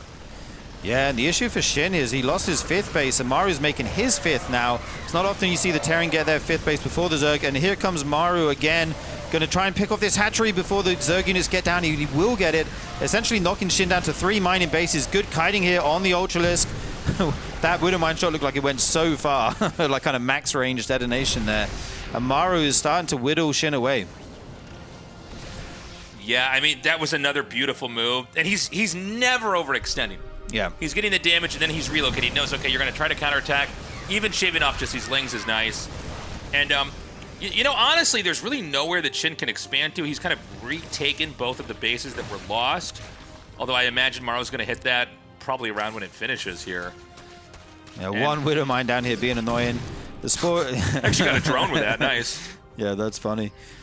These lings kind of look like they might be caught offside here. I'm not sure if Maru can trap them. Dude, if he put another build in there and completely trap them, that would have been so sick. Yeah, it would be crazy. Ling surround over here, but I think the real story is going to be this push that's happening over here. He's stimming. He's got a really nice spread. Yeah, we're going to have to see how the blinding clouds look here. He's going to put some down. The ByuN is forced to run out of them, and Shin's actually going to clean up this tank and most of this army here. Maru forced to retreat for the time being. There's some lings down at the other base of Maru as well. Looks like there's enough ByuN here to deal with those for the moment. And Maru is suddenly on the back foot here. Yeah, we're seeing you know, him get chased back over here. Maru gonna have to kind of reorient. If Shin's gonna start his comeback, it's basically gonna be here. He's gonna drive away this command center down here. Maru is going to have to try to chase this back. I don't know that the Hydras can kill the command center. I think it might barely get away. Oh, it's down in the red. He might lose all the Hydras, though, to get it. Oh, there's no way to repair it, though. He'd have to float it back to the main, I think, and get some SCVs to repair it, or bring it back this side. It will fall. That's a nice pick off for Shin, but it was kind of expensive. He bled out a lot of units to do that. Yeah, I worry that Shin might have overextended there. You know, so much, especially, I think in StarCraft 2, almost more than any other RTS game, is like you need to know, like, when to not overextend. Yeah. because the next counterplay from Maru might just be a fatal push. Like the command center, obviously you want to be able to kill that off, but I mean, even losing that many Hydras and the other extra stuff is pretty bad. Yeah, I feel like as Shin, he took the risks maybe because he's been behind for a little bit, and you want to make something happen on Maru's side. This hatchery is actually really weak. He's going to have to engage very quick here. Fungal goes down on the bio. Parasitic on the medevacs here. Two of them looks like they will fall. A good run by before this can be a planetary. Forced to lift. Some SCVs will fall, but the hatchery did go down as well. Yeah, I mean, he's taking out the hatchery, and the thing is, Maru's position is just a lot more robust. I mean, basically, Maru's just able to... GG. Sorry, I actually just punched the mic when I was... I don't know if that went through the... I don't know if that went out into the stream or not, but I actually smacked the mic, so sorry about that. I mean, Maru looks just so god tier. I don't know if there was any one thing that Shin really did wrong. I don't know. What are your thoughts on that? I think Maru's timing was just so good. Like I was trying to point out, just as the Zerg Hive finishes, there's so many upgrades you need to get. You need to get Vipers out, you need to get Adrenal out, you need to get your Ultra Cavern with both upgrades, and then you need to make expensive Ultras, which Shin was doing. But as like the first 2 Ultras were in production, that's when Maru finally pulled the trigger. Yeah. And the Zerg wasn't just, like Shin just wasn't quite ready to deal with the attack, and from there Maru picked off a base, and then his economy was better. And I think that's where it kind of started to snowball out of control for him. Yeah, I mean, there was just not a lot, especially when Shin got that, the second base poked out. I guess on that map, there's not like a ton of other places to go. You're kind of going to be going to one of the 2 corners on the map. Maybe we see Shin try something a little bit more aggressive, a little bit more cheesy. The thing is, toe-to-toe with Maru, and again, that's, when I say like a basic build or a textbook build, it's not like an insult at all. Yeah, it's just like that's a build. If you wanted to teach somebody a build, that's like one of the best builds to teach them, right? Yeah, really strong macro build. Yeah, we will never have a day at RSL where we don't see that build, probably, right? It's like kind of the Terran macro build, but it didn't seem like there was anything Shin could do. I almost feel like Shin's better off trying, I don't know, something crazy at the start of the game. Yeah, you can definitely mix in some kind of pressures all in. We saw that Roach pressure in the first set of the day. You could try and go for something like that, or maybe a crazy all in. He did go for the fast layer into Hydras that game. Maybe this time he'll want to open with Ling Bane or something, then add his tech on. We've seen him go for mutas in this matchup, like quick mutas quite maybe not often, but sometimes he'll mix that in. So he has a lot of builds he can try to make something happen in game number 2. So, in this game, we've got the pool started here. Maybe we're going to get what we were asking for. Yeah, it's going to be a pool first here for Shin. Going to try and run some Lings around the other side of the map, maybe try and delay the CC of the Terran. Get a cancel is kind of the dream scenario. Right. Maru's just opening standard. He's got his gas on the way as well as the racks. He will have a Reaper. And then it's all about if you can hide the Lings and get them around the Reaper. Right. Or if the Reaper stays home. Sometimes Maru just smells this stuff. Like he just somehow knows and like keeps the Reaper at home. Yeah, well, he's very good, I think, at like preempting whatever the plan is of the player. A lot of times we talk about like countering a build, and a lot of that's like, did you scout it, and what does it look like?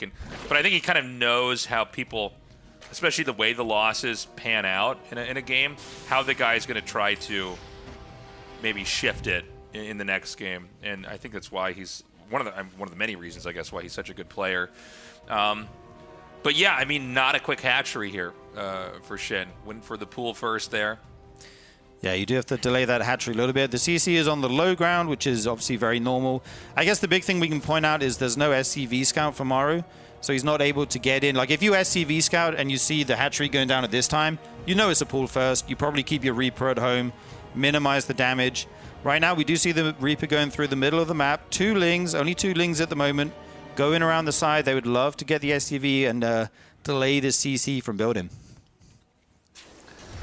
Yeah, so those Lings are going to be ready. Now, we saw this kind of happen earlier. The Marine's going to be right out here in the front.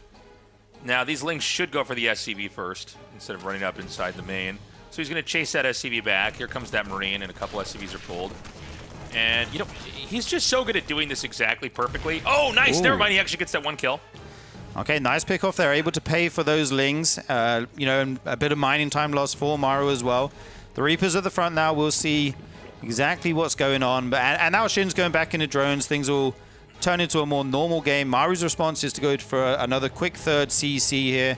Just try and macro out of this. His hack factory is going to go up. And this Reaper will just be annoying with the Queen. Going to be a single Hellion at the moment as the reactor's not done yet on the barracks. Yeah. So, I mean, Maru comes into this, sorry. Excuse me. Maru's coming into this, and he's basically going to do the same thing. If it's not broken, don't fix it, right? It's going to be 3 command centers. Yeah, there's another barracks being made, so there's not like some kind of weird, like, oh, it's 3 CC and mech or something like that. And again, we got to see, how does Shin play this? Is he going to go for the kind of passive Hydra play that we saw before? Does he want to try to do something where he can maybe try to be aggressive here at the third? I don't know. He's going to go for that Roach Warren. So this looks like the game that we saw against ByuN. Yeah, somewhat. He's gone for a fast layer as well again, though. Just getting that around 315.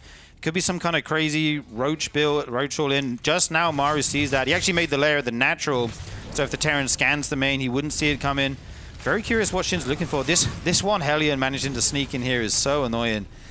Managing to see absolutely everything. Not going to kill a crazy amount of drones or anything. Nice save on that individual one. And eventually the Hellion will fall. Shin adds his gases here, and now we're going to see what his plan is.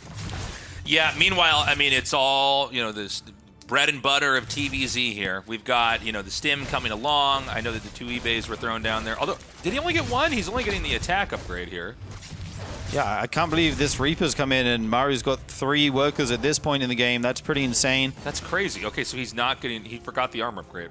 Very un-Maru-like. Yeah, he actually forgot 2-2 last game as well, I think. Very rare mistakes from Maru. He's normally so on point with these upgrades. Yeah, I mean, Maru, it's almost like it's just... I don't know. It's like a supercomputer AI playing. Like, you just assume that all the units are going to be made exactly at the moment they can be made. So, Maru having an off day. This +1 attack upgrade is nearly... halfway done. Okay, he sees it now. Yeah, second upgrade on the way. We see Shin has made some roaches. He's going back into drones, though. Not going to be a crazy all-in. He is getting an upgrade as well, suggesting he wants to play this game out. So there's going to be some roaches at the front, and then we'll see what tech he wants to go. Add in another gas at the third base. And I'm very curious if he's going to try and move out with these, or if he's just going to stay home and play defensive with them. I think it will be defense for the moment. There's quite a lot of roaches quite early, though. Like, I was going to say he's probably got to do something once roach speed finishes here. You don't just make 8 roaches before the Terran's ready to move out and sit at home with them. You have to be aggressive. So now we do see him holding that roach key down, getting a ton of those, and he's going to try and get some damage done on the other side of the map. 56 drones, this could be it. He might just be sending it here. Morph some Ravagers as he moves across the map. This SCV is in a good spot, though. Yeah. So, he's getting more and more roaches. His armor upgrade for him is about halfway done. Look, if there was a game that Shin could win, I think this would be one of them, right? I mean, the upgrades behind here for Maru. He's getting those Roach Ravagers. I don't know if he's going to move out just yet. By the way, totally empty medevacs here. Yeah, and he didn't show all the roaches there. I think just got some at the front, some more on this other side. Now morphing the Ravagers. He's building up for a really big attack here, I think. Just going to look to smash the third base of Maru, potentially. There's no Banshee with this build, so you don't get to just shoot at Roaches and Ravagers forever for free, which is one thing going in Shin's favor as he moves across the map here. So Maru's going to just ditch this. He'll just have to lift that off. But, so, again, I think this is a better play here for Shin. Is Shin going to try to break this open? Again, there's no wall-in, so the Ravagers, they can just run up, and it's just 3 corrosive bile shots to kill the Marines. Yeah, he does buy all the bunker. It does go down. If he can get the tanks, he'd be in a really good spot. Not sure if there's an Overlord with this. Does he actually see that one on the high ground? More bios go down. The second tank falls. The bio stims forward. Looks like Maru's doing his best to hang on. Sniping these Ravagers is so good. They're such expensive units. Denying any future bios. The medevac's putting in some work right now, keeping these Marines alive. Yeah, I mean, the sustain was there. He fought back really nicely. 22 SCVs were killed off. But I think that the Zerg army is so small and minuscule now. I think he can. Maru's already setting that third CC back. Yeah, and Shin drone behind this. He's gone up to 70 drones. He's getting his +2. Second Evo on the way. Finally, another hatchery here at the front. So he is macroing behind this. Another good kind of roach pressure build out of him. I thought he was just going to go all in and just make roaches for the rest of the game. But I really like what he's done here. Yeah. So he's going to at least try to zone out that third base over there. Kind of interesting. We've seen this a lot. Maru just using like an empty medevac. They kind of go out on the map. I guess that the idea is, do you see more roaches, or is he fully droning back up? He sees where the 4th base is. It's kind of like an overlord floating Yeah, around. I guess the idea is you just keep landing mules and use this as scout. Like, a mule gives you so much more. Yeah, anyways, interesting. I don't feel like I see him do that often, but it's definitely been something. 2 more in empty this game. medevacs down there as well. Very interesting. Yeah. So he's going to go over here and basically draw the roaches back. And again, when you don't have anything that shoots up other than queens, the medevacs can kind of go wherever they want, and the Zerg just has to like basically run and match it, and then go to the next spot and stop him there. So that's a great way to kind of get the Zerg off your back, and get back to expanding and growing. Shin supply is way higher, but Roach Ravager just takes more supply, so it can be a little bit misleading when you see this supply difference. But I think he's set up a really good position for himself, Maru has, by basically just keeping these small threats out on the map. The moment that they are answered, he just picks up and relocates. And Maru's continuing to grow up. Now, I think Shin's going to have to hit when he hits 200 supply. You need to dump that supply into something. And That is a ideally, lot of Ravagers here. yeah. So he's going to probably try to come in here and smash that 3rd base again. Yeah, if the Terran maxes out and gets all their upgrades on the bio, you'll absolutely smash a Roach force. But this Roach army is so big right now, and a ton of SCVs went down before, so Shin was able to get ahead for a while and turn that eco lead into an army lead here, and he's going to be looking to end this game. I think Maru's got a 4th. He's going for his +3 attack. You don't want to let this game go too long here as Shin, excuse me. Yeah, he's going to come in here. This is a pretty good angle here for Shin. I do like the tanks in the back. They seem to be mostly out of range of Corrosive Bile. Good dodging here from Maru. And, it's crazy. A lot of SCVs were killed off. I don't know if he can break this. I think, yeah, he's got to start to Corrosive Bile the command center here. That would force the Terran to then come out here and lash out with the infantry. Yeah, so many SCVs fall in here, but I mean, if it was anyone else, you'd say they're in trouble, but Maru just does not die in these scenarios, it seems. Even when it looks like he definitely will. Some of the Ravagers starting to fall here. Yeah. Big pickups and the stim forward. He's going to get even more. It's bad when it's just the Ravagers left. Yeah. Right? And then you see the Marines like almost running through the Ravagers. Yeah. Ravagers are not good at escaping, versus stim Marine Marauders. So it's one of the features of like Roach Ravagers. Like once you're fighting, you like have to win. You know what I mean? Like there's not. I mean, Hydras. I think it's they're even worse for running away. But yeah, a lot of Zerg stuff off creep. It's like, well, you burned your boats. But you got to make this work now that you're all the way over here. There's no way home, indeed. Yeah. Yeah, Maru now kind of sees his position in the game, and he can kite these roaches. Like you said, not much anti-air in the game except for queens, so he can fly around. Shin's going to drone up again. He did go down a little bit, add his infestation pit, add in a melee upgrade. He went for a super late ling speed. I think it finished around 9 minutes. Just adding those in to complement this roach army. I'm going to try and go into a Baneland composition here as well. Yeah, Maru's getting pretty scary here. He is kind of comfortably reclaimed his 3rd here. He's got a 4th that's going to have SCVs at it soon. Shin's still in that kind of locked-in mid-game phase with all the layer tech here where, he can try to make a couple more attacks here. But really, if this game goes on for, like, too much longer, Maru is going to be where he needs to be. He will have, like, the 3-3 upgrades. What he's trying to do scales a little bit better. So, yeah, that's, as far as I can tell, the trajectory of this game right now. Yeah, Shin's not going to stay on layer forever. Is going for that hive now. We'll probably go towards Ultralisk, I would presume, as he's getting that melee upgrade here, not the missiles. Going to go for Ultras again. This little Ling Force looking for a good moment to run in. Actually, as the Terran army leaves, would be a good time here. Nothing at that base right now. Maru trying to establish his forward base. It was actually lifted from up there. Shin found that one, I guess. Yeah, I think it's I think safer to basically kind of expand towards the middle. This is the big push. Now there is a counterattack set up here with the Lings. I don't know what the defenses are looking like at that 3rd base. Oh man, this looks like it's going to be really hard for Zerg to make anything work. That looks like such a good position. That is such a meat grinder on the ramp there. It's insane. That was pretty gross. Now the Ling counterattack's sitting here, but I think what Maru wants to do is just ignore this. Like, he will kill these Lings, right? But if he can just get in here and get, like, this fatal blow off on the Zerg, the game is going to end. And again, Ravager's just being obliterated here. Yeah, if you look at the supplies, you think Shin is winning this game, and here comes a ton of Zerg. The tank's standing strong right now. Is there actually enough DPS to finally kill the units with the medevacs healing them? Looks like eventually there will be as the tank falls. Maru forced to go home here. He's only on 50 SCVs. He doesn't have an insane economy behind this with 18 workers going down during all that. You know, we talked about that late armor upgrade. Armor level 3 just finished after he lost that attack. You know, and who knows? I mean, we'll see if he can still win here, but you got to think level 3 armor being done when that attack was going out probably would have allowed Maru to actually win the game. Yeah, it was a close fight for sure, and that kind of thing can snowball so quickly if you just win a fight and you have medevacs and units left. Yeah. And the Zerg units streaming one by one from different hatcheries. Absolutely. Yeah, just stim and stab right through them.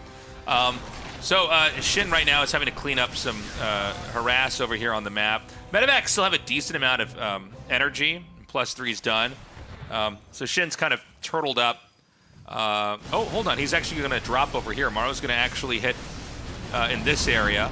And I feel like the game's kind of balanced out here. I thought we were moments away from Maru possibly winning the game, but it seems like as Shin held on, this game's going to go on a little bit longer. Yeah, he did pick off the Roach Warren there. Another tech snipe for Maru will make it so Shin can't make any Roaches for the moment. I'm not sure if he wants to make any more. He's already got a ton of Roach Ravager. Going to go into the Ling Bane here. Going to eventually get his Ultras online once that upgrade is done. Adding more Banelings in here, that's going to improve the efficiency of his army. You know, Roach Ravager, if you make 200 supply of it, it's so supply inefficient. Right. But then if you add in Lings and Banes, you can really increase the efficiency of it even once you're maxed. Right. That's a great point. That was one of the first things I remember not immediately being able to wrap my head around when StarCraft 2 first came out was like Roach Ravager, you know, or Roach, I should say, just because there was no Ravager yet. Roach in general was like so strong, but then it's like, oh, but they actually cost so much supply. You can never have too many of these once they were no longer one supply. The dark days. Yeah, the dark days, yeah. But never mind that. Here goes Shin, going to try and hit this base. Tons of Banelings rolling in. Another tank coming to help out.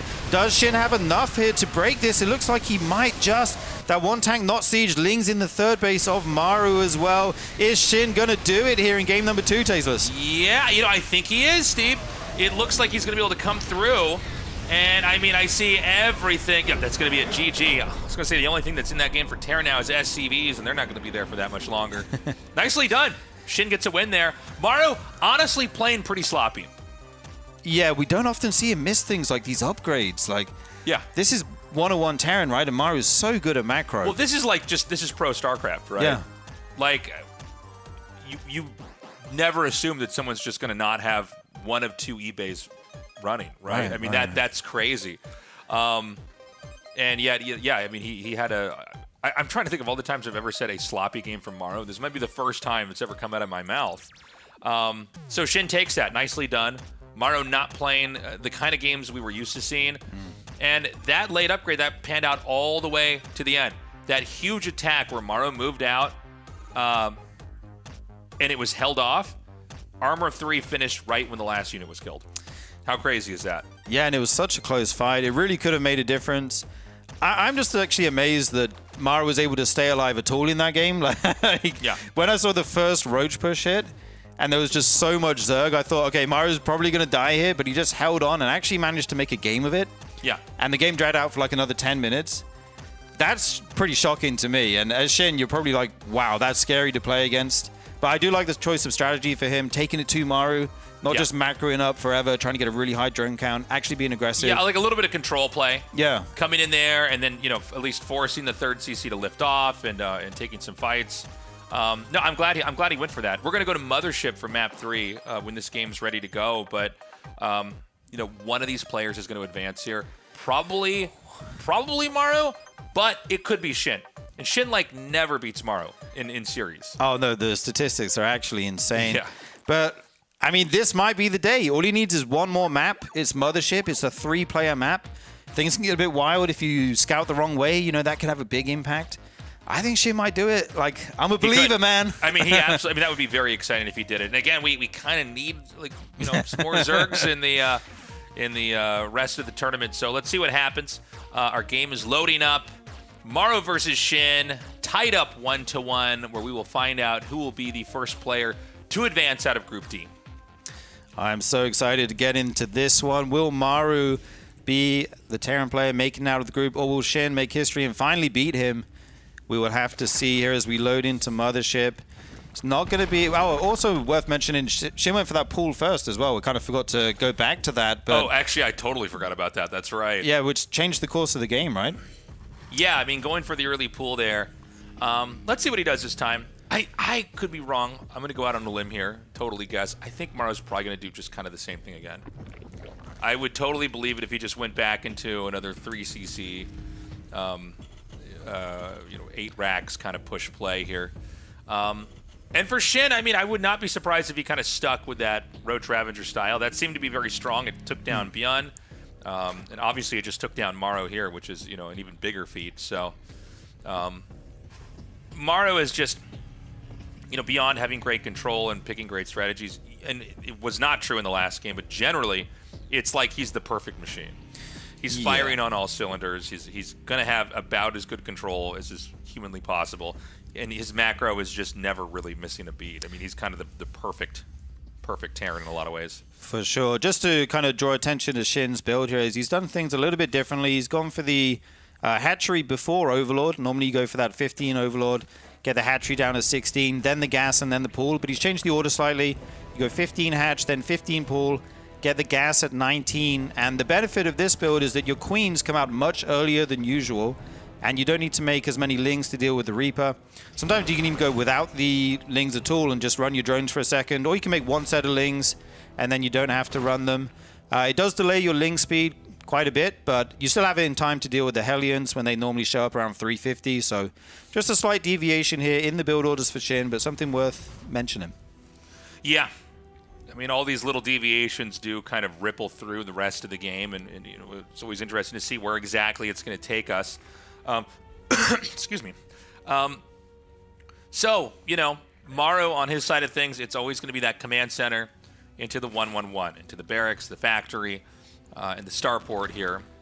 I don't know if we're going to see Maru do any kind of mech stuff at all this season or anything like that, but for now he's kept it very vanilla as far as his style of play, and kind of not really, at least versus Shin, not really relying on any kind of surprise or complex strategy or cheese or anything. It's just sort of like I'm basically focused on base building and pushing and controlling well.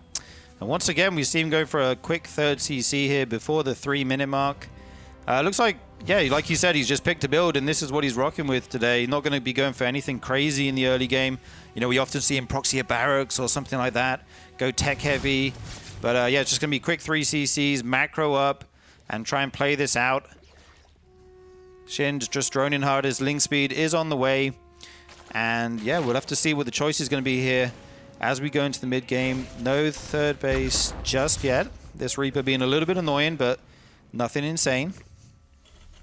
Yeah, so here we have the double E-bays down for Maru, and he is going to be going for, again, the same idea. All 3 of these games, they all kind of come from that same origin point, that same concept, which is just, let's macro, let's get the upgrades. Probably when 2-2's ready, that's kind of when we try to have our power spike and try to swing the game into our favor. And for now, sorry, there was no Roach Warren made, right? No. There's not, right? Okay, so he's getting a layer, and Ling Speed just finished. So this is a bit of a different build. The Reaper's going to scout the layer, and then, what are we going to see from here? Yeah, this is a quick layer, just after 3 minutes again, getting the later third base. And I think once this Reaper's cleared out, he's going to add some more gases, potentially, and this could be a Muta build, actually. It's looking like it may be as he goes up to 4 gases now. If we do see that Spire go down, we'll know, obviously. But he's got an Evo chamber. You could go into the Hydras again. Yeah, I was just about to say, it's either going to be the quick Spire or the quick Hydras that we saw in Game 1. I was kind of hoping for Mutas. I feel like this is a good Muta map.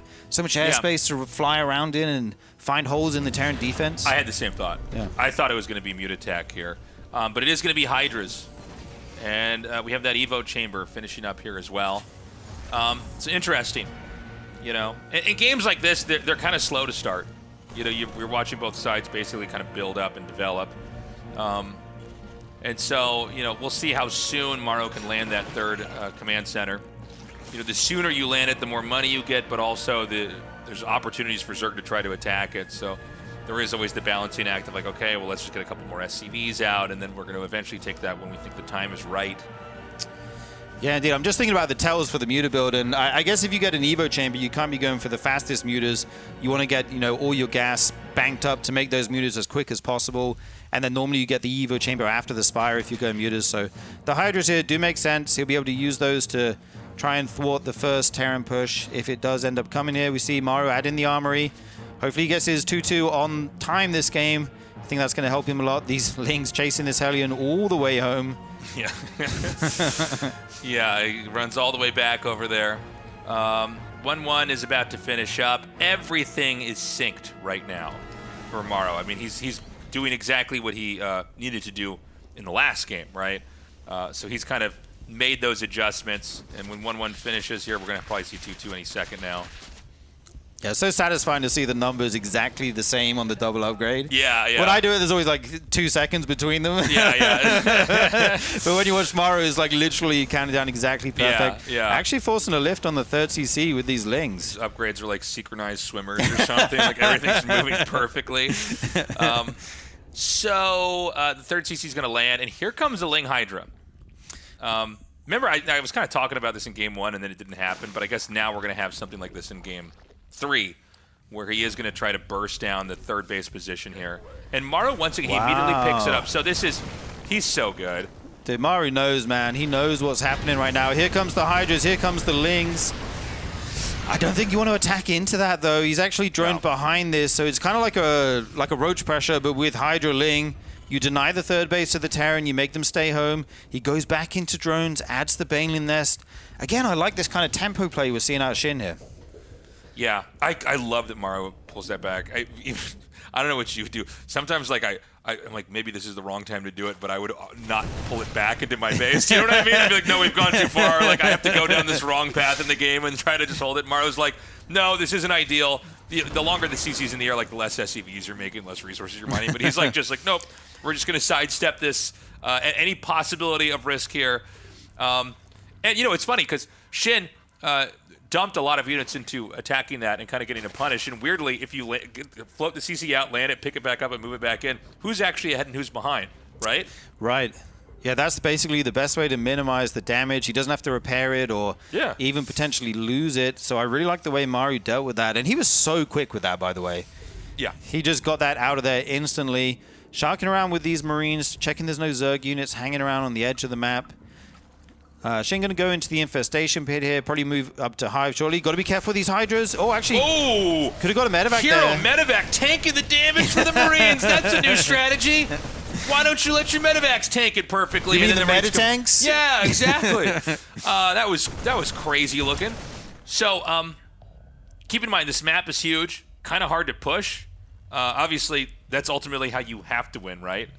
And so 2-2's about to finish here. Well, it's like 2-1 right now. It's going to be 2-2 in a second here.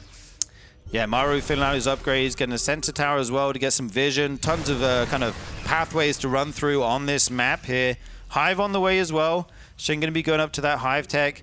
+3 for Maru. And does he want to make a move here? Push out on the map. He does have a slight supply lead. Not insane or anything like that. But Shin's drone count is actually not that high. Maybe not where you want it right now. And here comes Maru. Okay, we see the push coming in now, and Maru's navigating this through a very kind of creep-free area. Like I think he can actually push the main too from here as well. Is that the plan? Oh, the Banes aren't ready. If he forces these to cancel, that would be absolutely huge.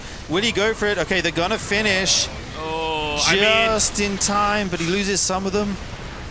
Yeah, I mean, even losing that many, a lot of times it's like the last 4 or 5 Banelings in a fight that really do all the damage. So even losing a couple at the start is huge. The counterattack is deflected. Maru is kiting beautifully. Yeah, dude, Maru has so much right now, taking a real big lead here. We were talking about, was that Hydra push actually worth it? Who's actually ahead? And it looks like it's Maru. Like, Shin's work count is not amazing for almost 10 minutes into a TVZ here. Maru's quite deep on creep, though. Got to be careful not to overextend. Okay, nice pickup there. Gets those Marines out. Shin says, that's my cue to go. Jumps on the tanks. We'll be able to pick off some of these, but is there too much bio? Yeah, that looked pretty painful here. Again, the Marines are just going to dive right on top of these Banes. That is going to be GG. Man. That's Maru. the worst way to lose as a Zerg. Like, Yeah. You're like, okay, I need my Banelings now. And you morph like 20, 30 Banelings, Yeah. and the Terran's like, oh, I can just stim Yeah. on top of these and kill them all. Total face melting push from Maru. Beautifully done. Maru is going to be going on. And by the way, this is a tournament where we had like a lot of upsets. Like Clem is dead, Rainer's dead, Classic's dead. Classic's dead. So Maru consistently surviving and going late. This could be his RSL. He's in top form. He's looking so good. My heart goes out for Shin. I thought today might finally be the day. Yeah. He's not out yet. He still has one more chance, in the deciding match. Right. But I really thought he might do it here today. I liked his play, his strategy, being a bit more aggressive, taking the fight to Maru. Maru just does not die. He does not get mind gamed. He doesn't fall behind. Yeah, also, I mean, it was weird. Maru just kind of like was sloppy in game 2. And like, yeah, I guess, Shin's good enough if you play a sloppy game. Right. You'll fall apart, but as long as Maru is crossing his T's and dotting his I's, he's fine. Guys, go to YouTube. Do us a favor for real. Leave a comment. And we'll like it. We're liking the comments, right? Yeah. Even if it's a mean comment, if you're like, I don't think your cash is very good, I'll reply back. We'll all like it. It's really hard to put something out there in front of all these people. I'm just trying to share something with you guys. We all like the same game. No, seriously, leave a comment on the videos because then the algorithm just goes like, oh, people. Lots of comments. Yeah. The algorithm sounded kind of horny back there for a second. I don't know what that was about. It was like the algorithm kind of goes. Oh, I don't know what kind of algorithm that is. Sorry, I don't know what that sound was that I made. But we really want to grow this, so like it. Even if you're just watching on Twitch, go in the video and like it. Yeah. So we're going to go to the elimination match here in a little bit. We will be right back.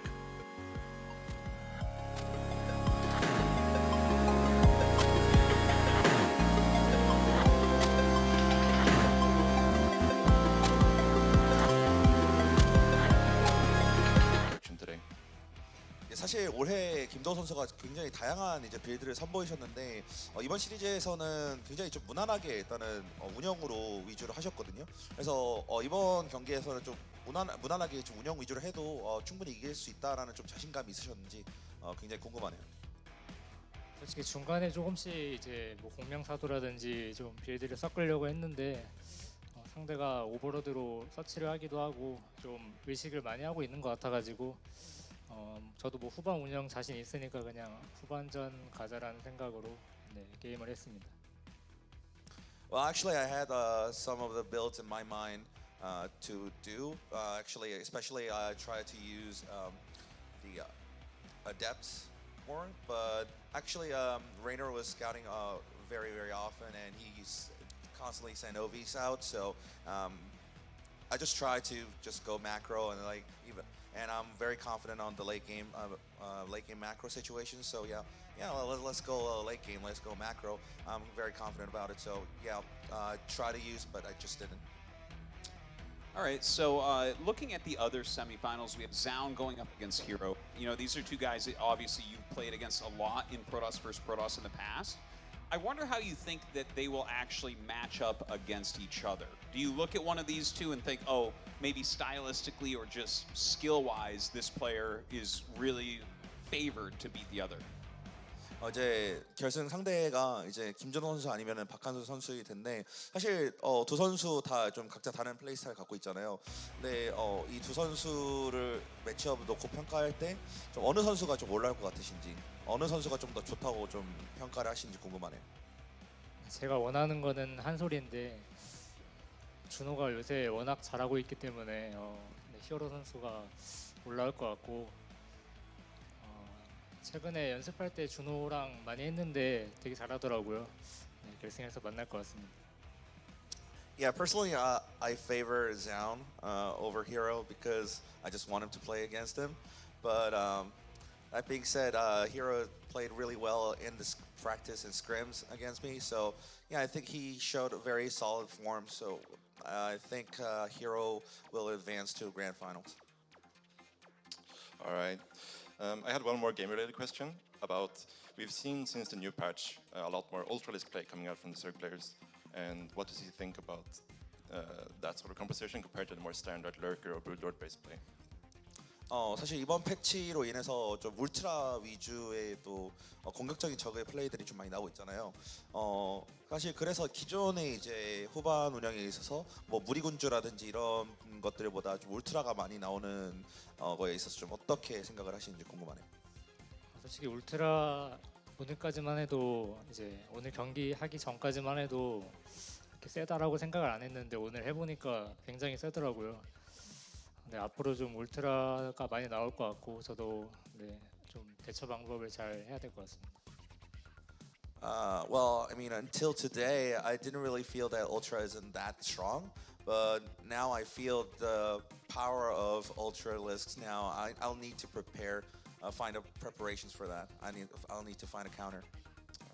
All right, great to hear. Thank you so much, Classic, and congratulations for going on to the finals. Guys, we're going to go to a quick little commercial break here, and when we come back, the second semifinals. Some Ravagers getting added to the mix here, which should help a little bit here for Shin, because of course they do have longer range here than these roaches. But you just see the kiting coming into play already right now on that fourth hatchery, which Shin would love to start saturating.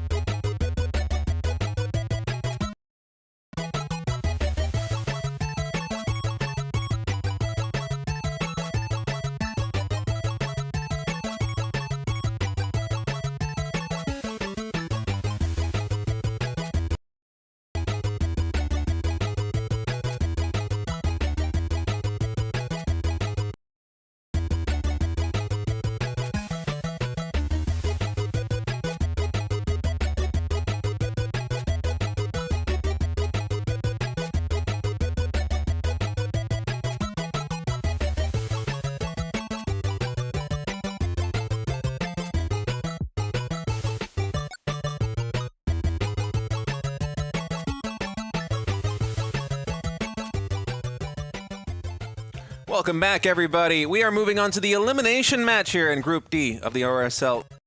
It's going to be Krystianer versus ByuN. One of these players will advance to play against Shin in the final match of the night. One of them, they are out of the RSL. Yeah, indeed. They got to, bring out all their best strategies here. I'm excited to see more from Krystianer. I think he looked really strong in Game 2 against Maru. So he could put out a win here. We'll have to see how he goes down. Yeah, I feel like ByuN is a little bit of a different beast than Maru in TVP, although Maru did play that series quite aggressively. So as long as Krystianer kind of plays it close to the cuff like he did in game number 2 versus Maru, I think he might have a fighting chance. I was really impressed by his PvT, especially in that game number 2. So we'll see how this one's going to go. So we take a quick look at the group standings overall. Hero, Zoun, Rogue, Max Pax, Cure, Trigger thus far advancing the playoffs, as well as obviously Maru just won versus Shin, and I think it's now 32-0 and best of 3 plus. 32-0. My goodness. Maybe next season.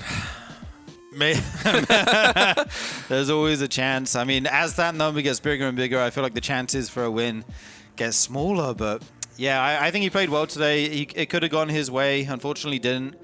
But he does have another chance in that final match of the day, playing the winner of ByuN and Krystianer here in the game. We see our maps. It's going to be Mothership, Ruby Rock, and Throne of the Dunes. And players loving Throne of the Dunes. I feel like we see it in basically every single series.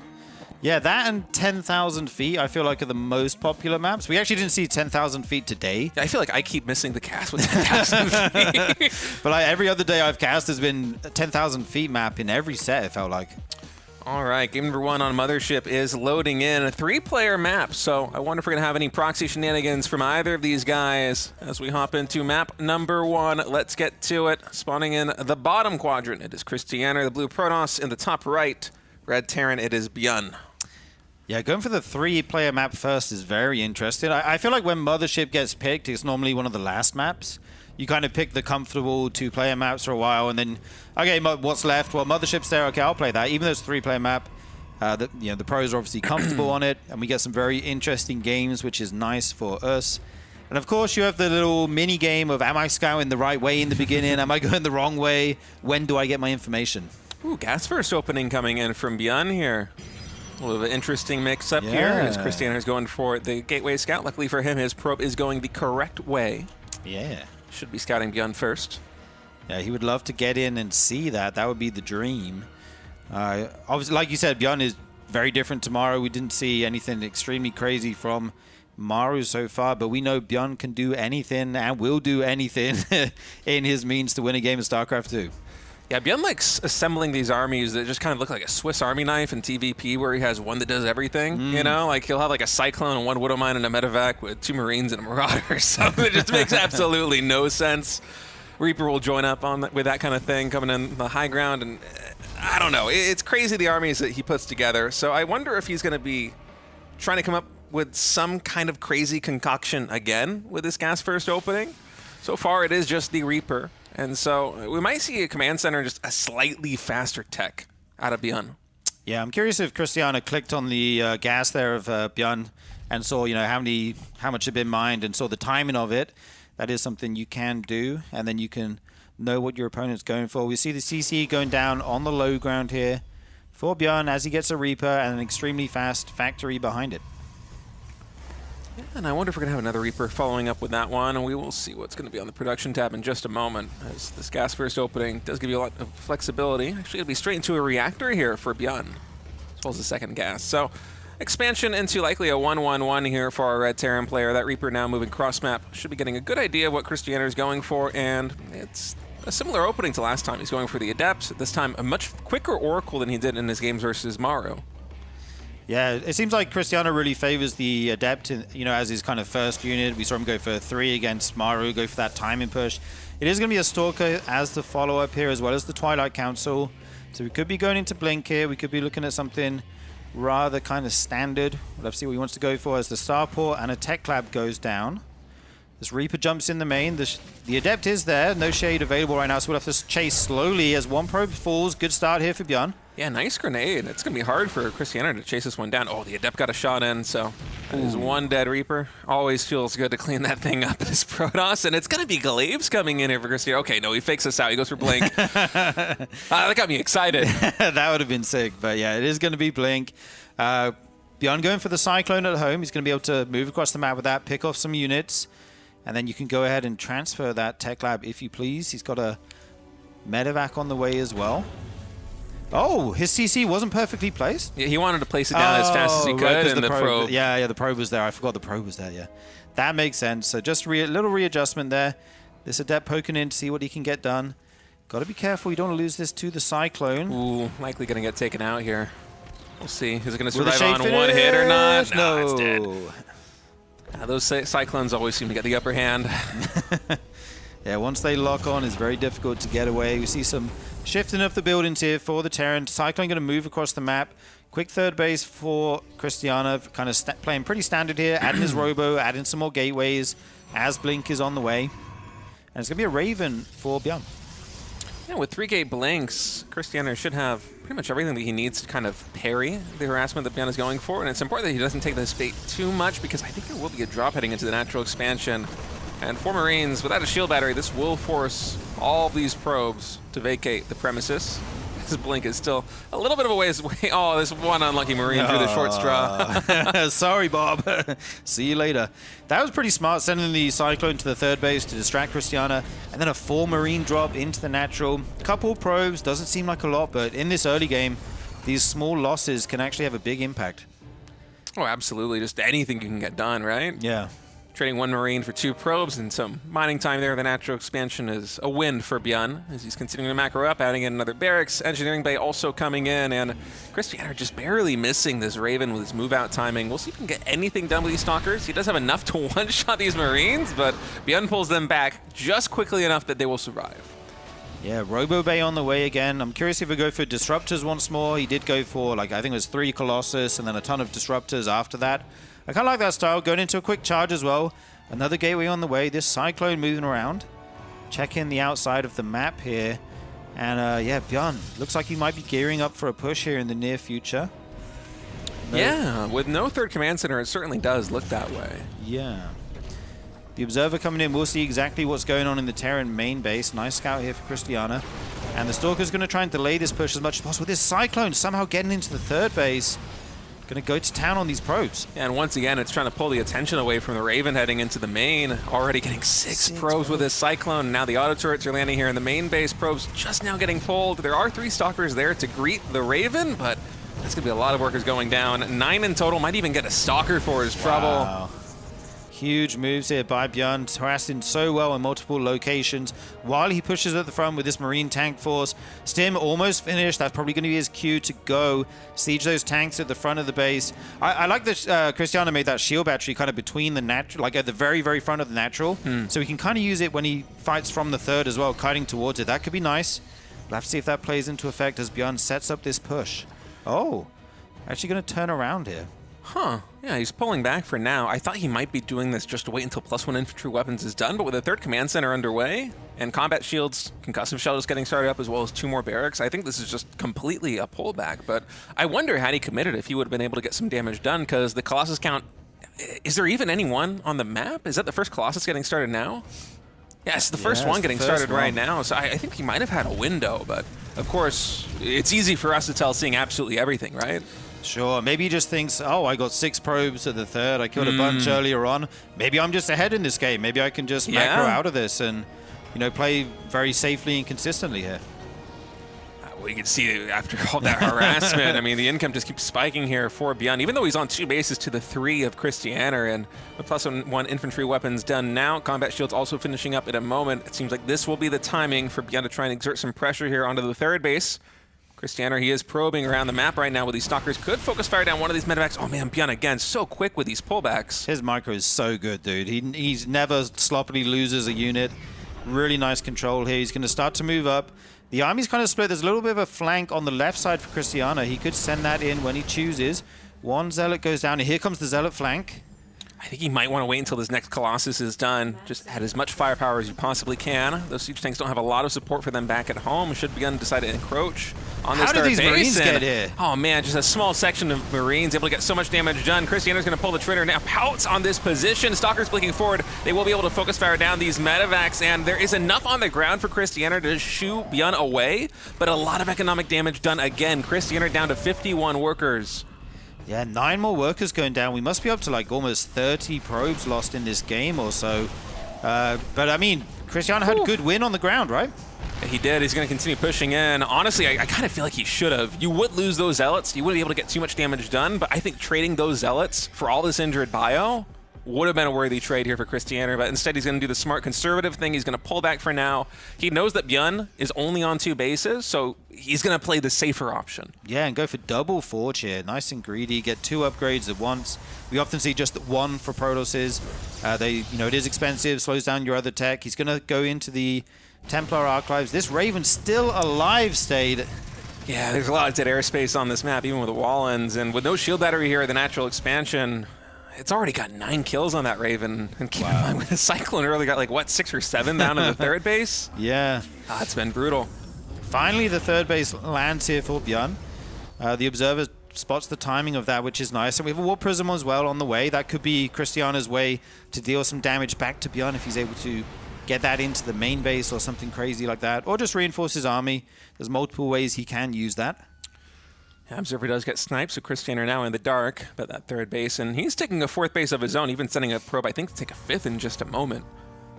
Yeah, Protosses love to expand in this matchup these days. Okay, he's going to take it nice and quick here. And that's very far from the Terran. It's not easy to get to that base. It's all the way on the left side. So we'll have to see if ByuN spots that quickly, as he is going for his Ghost Academy as well. Yeah, and the army that Krystianer is going for reminds me of what he went for in game number 2 versus Maru, where it's very low tech, it's going to be very Zealot heavy, but this time he's going for Archons instead of Disruptors as the Raven gets even more damage done at the 4th base right now of Krystianer, up to 11 kills now on that Raven. And for Krystianer, a lot of this, the success is going to be hinging on how well he can get a surround with the Zealots, because he's going to need a lot of service area on ByuN's armor. He's going to have to come with a flank or come from some other angle with another squadron of Zealots. Otherwise, it'll be really hard for him to deal with a full frontal force of this bio, and now ByuN, he is stutter stepping back. The Archon's actually getting some good damage in, and the siege tanks are making it hard for ByuN to fully retreat, but he doesn't even need to, man. Focus firing down these Colossi. They're already so low on HP. Archon so close to going down. I cannot believe that Archon and that Colossus stayed alive for as long as they did. And ByuN, even with the siege tank positioning there in the front line, he couldn't quite micro back as much as he wanted to. I think his army is just so strong right now. He was able to stand strong and take that fight.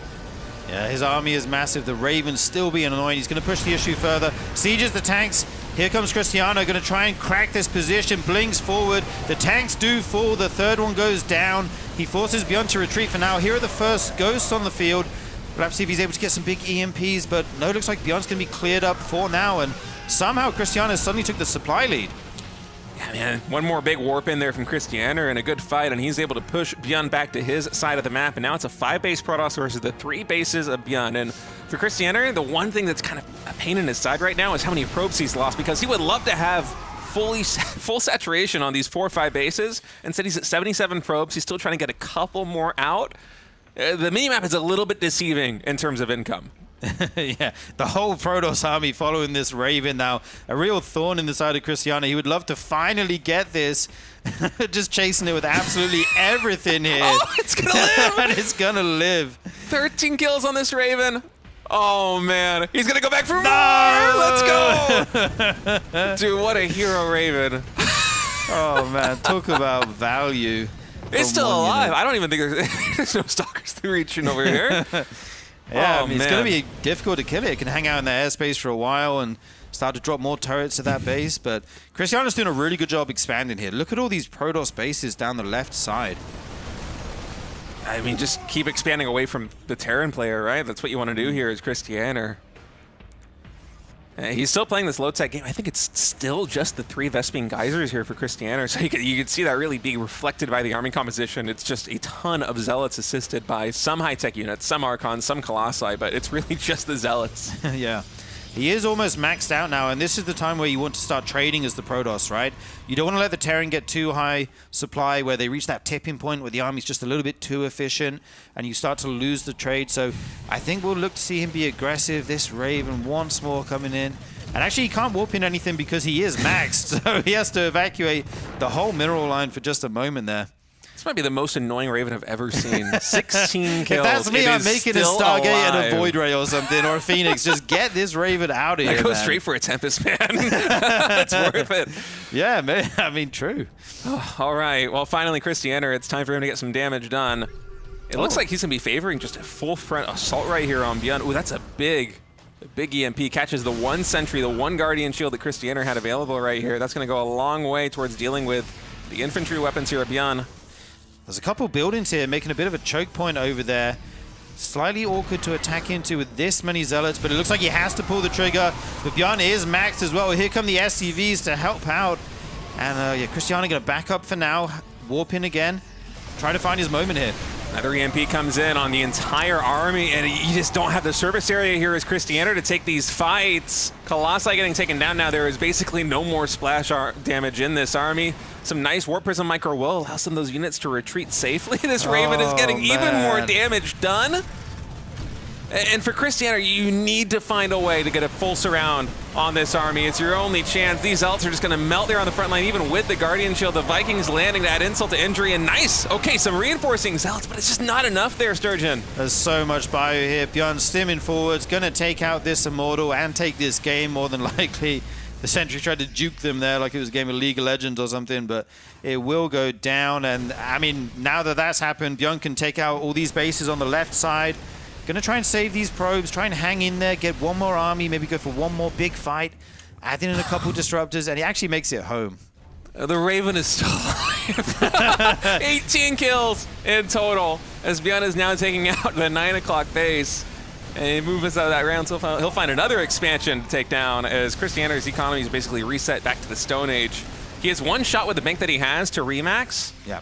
But again, it's not a lot of gas income. He still has just those 3 initial, I guess 4 now, Vespene Geysers. So it's going to be mostly Zealots once more. And even though ByuN is only just now really securing the 4th base and adding in additional command centers, it's going to take a miracle for Krystianer. He needs a perfect engagement. Yeah, I also love this center tower here of ByuN, just left of the Protoss army. Is not covering a base, but it's covering a very key location on the map. Here he comes, though, the flank from the left, the disruptor shots, zone that army out. The Raven once more going to work on this new base of Krystianer. The Protoss army forced to retreat, going to lose some disruptors here in the process. The Colossus taking fire from the Vikings, will go down pretty quickly. Krystianer just cannot find the angle. You need to surround with these zealots, otherwise you will not be able to fight a max Terran army like this one because there just isn't any surface area to find. And ByuN is making it so difficult. It's not like Krystianer is trying, and it's not like he isn't trying. It's more that ByuN has just been so careful with his unit positioning that Krystianer really hasn't had many opportunities at all to try and section off some zealots and go for these big surrounds. ByuN has been very good at just keeping everything congealed together and moving in ways that are constantly threatening Krystianer. I love this floating factory here, by the way. Just seeing when Krystianer takes that base. Oh, you cannot attack through that choke point with zealots. That would be a death sentence. Krystianer realizes it, will back up. And I feel like he's just been looking for an angle here for a long time in this game, and ByuN's not giving it to him. No, it's very tough right now for Krystianer. Finally, 3 more Nexus are going to be finishing up for him, so he should be able to resaturate all these mineral lines with the 77 probes that he's got. But you see the difficulty with the army that he has. You can't push into choke points versus Terran. And as long as ByuN stays on his side of the map, he can just keep waiting and waiting until he's maxed, until he has planetaries, until he has additional command centers and all the upgrades that he wants. And Krystianer cannot possibly take a cost-efficient engagement until ByuN decides to let him have a chance. And he doesn't need to give them that opportunity at all. Yeah, indeed. You know the Terrans doing well when they're making upgrades. I don't know the names to. But he is getting all of them. Tons of CCs going down, going for that ultimate late game Terran setup here. Tons of CCs. Eventually you sack some of the workers, the SCVs, make your army even bigger, and 3 libs on the way as well.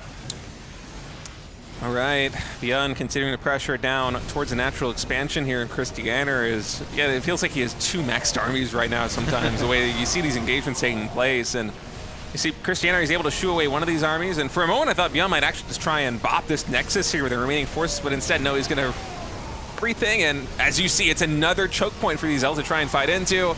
GG is called. Krystianer just knows he cannot get the angle to take the fight that he needs versus ByuN. That's so unsatisfying as a Protoss when you don't even get to have your big final hurrah and actually get the big fight you want. You just slowly get choked out and force, eventually you can't get the engagement and you just have to leave the game because that Terran army is just too strong and scary at that point. Yeah, the style that Krystianer is playing is very good against a Terran player that is over-aggressive, that is trying to force fights all across the map and bring the pressure to you with small armies, because those zealots, as we saw versus Maru in game number 2 to some extent, when you section off different groups of medevacs, marines, marauders, even if you're Clem, you have a hard time stutter stepping everything. Right? Whereas a zealot, it's a very easy unit to use. It's much like a Zergling or an Ultralisk. You just A-move it and it's done. right? Like you don't have to do anything else. It's more about the positioning and the initial setup and making sure you have the right numbers. And so what ByuN did, just keeping the army together and constantly moving as a complete unit, you can see Krystianer continuously try to take the fight, and then he sees there's no possible way to get enough surface area for the zealots to do damage, and then he pulls back. And he just never could find that angle. As long as you play safely and conservatively like ByuN did, I don't think that Krystianer's style works. I think you need to eventually transition, take more Vespene Geysers, maybe even bring, if you're going to go for a fight like that one, Warp Prisms for like a 2-wave attack with 20 gateways or something. Maybe that's a chance, but if you're staying on 3 or 4 gases, up to 5 or 6 bases against a Terran that is not trading, that's not going to go your way, because the moment they're max, it's like maxing on Roaches versus Marine Marauder. It's the same thing. It's not going to work. Yeah, indeed. It would have been really nice if he could have found a way, like similarly to against Maru, he was doing lots of Zealot run-bys, War Prisms in bases, but this game it didn't seem like he had the chance to do that. He was just kind of all grouped to the front, and there was a window where he was maxed out, and ByuN was like 150, 160 supply, and it felt like he could maybe go then if he found the angle for it and get some good trades and use his larger eco to kind of trade out the game. But it felt like that window just kind of passed, and ByuN held on, and then the Terran army kind of got out of control, and I mean, it was quite painful to watch, just him really just looking for that engagement that he needed. Yeah, especially with that army composition, because that is the army composition you make when you want to fight. Right. You're that's making that's a sledgehammer. And you're like, all right, where's the skull? Let me crack it. right. And then ByuN was just juking and jiving. You couldn't find any hit on him, and honestly that speaks to me to a really smart adjustment from ByuN, because I think about his typical TVP and it is hyper aggressive, it is multi-prong, it is him multitasking everywhere, but maybe he saw the games versus Maru, maybe he did his research on Krystianer before the tournament and was expecting this kind of style, because he's playing a very safe, very conservative TVP approach, and that was just a dream in game number 1. Yeah, ByuN's definitely evolved as a player over the years. You know, we used to know him as nothing but aggressive, but nowadays we see he can play, you know, defensive, long macro games where he's the person just sitting back, absorbing attack after attack. And we do move into map number 2. It's going to be Ruby Rock. Krystianer's tournament life on the line here. He needs to win this game to stay in. And I wonder if we're going to have an engineering bay block here on Ruby Rock. This is, in my opinion, maybe the best map in the pool to go for an engineering bay block is that SEV. It feels like watching the Maru game over again, If you watched right? it, you would I mean, Maru basically showed him how to win on this map, right? Like you eBay block, he takes the front base, and then you tank push it. That could be an excellent choice. It will be an eBay block by the looks of it, but we don't know what comes after that just yet. Oh, It's actually going to be a proxy. Okay. Just the 1 Rax proxied, 1 Rax at home. Okay, I like it. Yeah, I like this a lot from ByuN. Okay, that's going to be fun. All right, so Krystianer is going for the early scout. Now, this is the kind of ByuN we know, right? We know and love. Yeah, going to go for something very aggressive here in game number 2. Pro makes his way in. We'll see. There is a Rax at home. Obviously, if you proxy both of them, then the Protoss knows. But if you see this, you might not know if there is a Rax, and then also where it is. You know, it could be in the natural. It could be outside your natural. So we'll have to see if Krystianer is able to sniff this out in this game. He might be a little bit suspicious about the lack of a command center just yet, but... Yeah, he does. Actually, wait, does he not have an there. orbital in the main base? I'm sorry. Really? He That's skipped why. the Yeah, orbital? I was going to say the command center is too fast at the natural. Yeah. Dude, Dude, he skips the orbital to get the CC at He a skipped good the time. orbital to fake out Krystianer. That is so cool there by ByuN. My mind just exploded, dude. Wow. I love that by ByuN. That's He still doesn't so have the sick. orbital, man.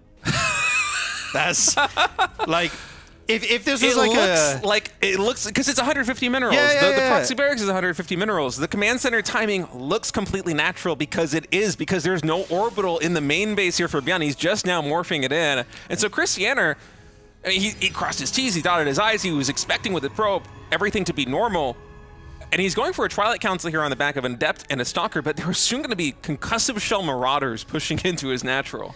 If this was a low-level game, you go, oh, this dude forgot his orbital. But no, ByuN's just playing on a different level here with the mind games. We see it's going to be Marauders, concussive shells. The Adept is moving across the map, and you need every unit at home to deal with this. All right, the 3 Marines are going to be here to intercept the Adept. Meanwhile, I think there's two Marauders, I believe, and an SCV heading into the natural expansion of Krystianer. And with Concussive Shell, if he can find the Stalker, he will be able to take it down immediately. Unfortunately for him, it's just the pylon here on the low ground, so the Adept will trade out, get an SCV, and the probes are being pulled right now. Bunker is trying to get up. Krystianer, he's got to keep this Stalker safe. You got to use the probes basically to body block right here. Oh, and actually SCV does go down, so he will not be able to finish this bunker. He's going to get some probe kills of his own, though. Shield batteries going down here. We'd love to get a couple of these up. You're going to need them as the Marines join up with this army. And Krystianer has to pick his moment to go. Well, he has 2 Stalkers now, so he's going to try his best, but the probe wall is done. The shield battery very low on HP will get taken out the moment that it finishes. This pylon is going to fall as well, so that morphing in shield battery is not going to be able to get anything done. Oh, the Adept even gets intercepted there, coming back to reinforce, and we finally have 3 Stalkers here for Krystianer, but is that going to be enough against everything that ByuN's got? Well, there's something that's good against Stalkers is Marauders stayed, and here we go. The probe's going to try and tank some damage, but you're losing so many at this point. Even less workers than the Terran, and still losing the fight. GG. ByuN, what an insane mind game there with the lack of orbital. That was so sick. I can't remember the last time. This might be the first time that I've ever seen a Terran player of this caliber do a play like this where you intentionally delay the orbital command to feed your opponent bad information, because, you know, we're talking about it, we're like, well, the command center, it's going to be late, so Krystianer should have an idea that something is happening, but no, it's not, because he cancels, or doesn't even cancel, he doesn't make the orbital. Right.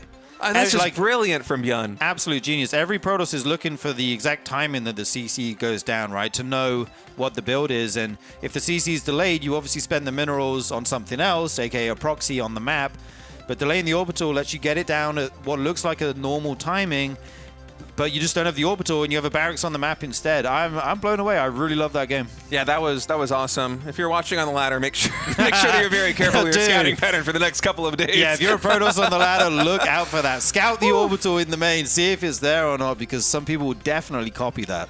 All right, well, ByuN will be advancing to face Shin in the final match of the day. That's going to be happening later tonight. But before that, we got to plug the Patreon, Sturgeon. Folks, you guys have been massive for the RSL. We literally would not be able to do this without your support. So if you've already subscribed to the Patreon, thank you. If you haven't subscribed yet, we would love to earn your support. Please join our community on Patreon. You can even follow for free if you just want to get posts about the news of the RSL. But there's a ton of different tiers where you can vote for players, you can get replays, you can vote for the maps that we have in the pool.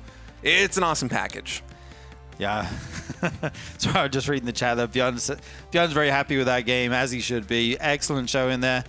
He will move on to the last match. And yeah, we're going to cut to a short break, and then we'll be right back with it. Don't go anywhere. What's up, guys? This is Tasteless, and I am here to show you the Starcraft Tabletop Miniatures game. This is from Archon Studio. They reached out to us right when we started the RSL, and I gotta say, they've been an incredible sponsor. They have made an insane tabletop game here that I am super excited to show you guys. If you're a fan of Starcraft, you're gonna love this. But first, we're gonna start with Zeratul. We're gonna start with the first item they ever sent us here. And right off the bat, I gotta say, I mean, it looks exactly like Zeratul from the cutscenes in the actual game. I mean, to the T. Zeratul is a Dark Templar, if you've been living under a rock your whole life. I personally am a fan of Zeratul. I am a scumbag DT rusher myself, so I think this is a perfect first item for me. So we're gonna do an unboxing now. It is containing only 3 items total. So we've got the 2 plastic parts, the pamphlet that it comes with, and then inside the pamphlet are 3 pages of instructions. So honestly, I mean, I look at this is simpler than I thought. I've always found tabletop games to be a little bit intimidating, but when you look at it, it's interesting to see that the entire figurine is actually assembled out of just the pieces in these 2 parts. Part of unlocking the joy of a tabletop set is actually getting to sit down and assemble and paint it and actually create the thing itself. I have never built a miniature before, so what we're gonna do is Ziggy, our producer, is gonna help me as we assemble this Zeratul figurine. Then we're gonna paint it, and we will have our very first StarCraft miniature made. Again, this is just one figurine in the StarCraft Tabletop Miniatures game. So we have a lot more figurines coming here, but we're gonna start with Zeratul. We're gonna get this painted, built out, and see how it looks. And, you know, there's not enough here for Zound to really end up holding on. The Prism gets picked off there as well. The probes get pulled, but GG is called, and Hero takes a commanding game number 2. Honestly, he got the ball rolling so early on in game number 2, and in really any mirror matchup, momentum feels like it can be everything. But in a PvP, especially with Hero on one side, momentum truly can be everything, because from onset, losing a pylon, losing a shield battery, losing a sentry, it might only be 400 or 500 resources, but Hero makes you pay for that over the course of the entire game because he does not let up on the pressure. You know what's really, really funny is you mentioned earlier on, not during this moment right here, but you mentioned early on, you're like, and he just had Blink Finish. I didn't even recognize that he didn't have Blink Finish because his micro's so good. It's like, I'm just assuming there's Blinks going on. You know what I mean? It's very rare that you see one player with Blink, one player without, and the player without is dominating in the Stalker fight. He was just so cost-effective up until that point. The Oracle, even though you have to invest a lot of resources into getting it, it also prompts a pretty significant reaction from Zound. He has to add shield batteries. He might need to even divvy up some Stalkers. It's the main base or into the natural expansion to parry any Oracle coming in for a stasis trap, for some harassment. And it's the rare situation where you have a player without Blink just pushing to the third base aggressively because they know the game well enough. They're like, you know what? I did that damage in the early game. My third base, tempo ahead of yours. I can flex this muscle. I can push in because you're not going to have enough Stalkers to meaningfully stand a problem for me, even if I don't have Blink yet. Yeah. Very well done there. Love what I'm seeing from Hero, and I think anytime he gets into these early game altercations that revolve around Stalkers, he's going to be coming out ahead against basically everyone in the world. You're going to have to get parting up here to have any chance to out-micro him, right? And so I think that that's something that ZYN has to take into consideration. He has to accept that his micro isn't quite to that level, and he needs to really lean on strategy coming up. All right, game number 3 is loading in here on Evil Heart, the smallest map that we have in the pool, as spawning in the top right. He lost game 1, but he just tied it up in game number 2. Give it up for the Red Protoss player. It is Hero.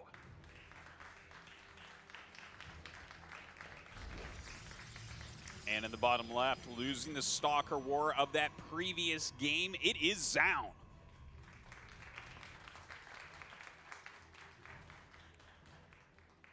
I wonder what kind of early game shenanigans we might have here on Evil Heart, because in terms of rush distance, this is by far the closest map that we have in the pool right now. I mean, it is just a stone's throw away from your natural expansion to your opponent's natural expansion here on Evil Heart.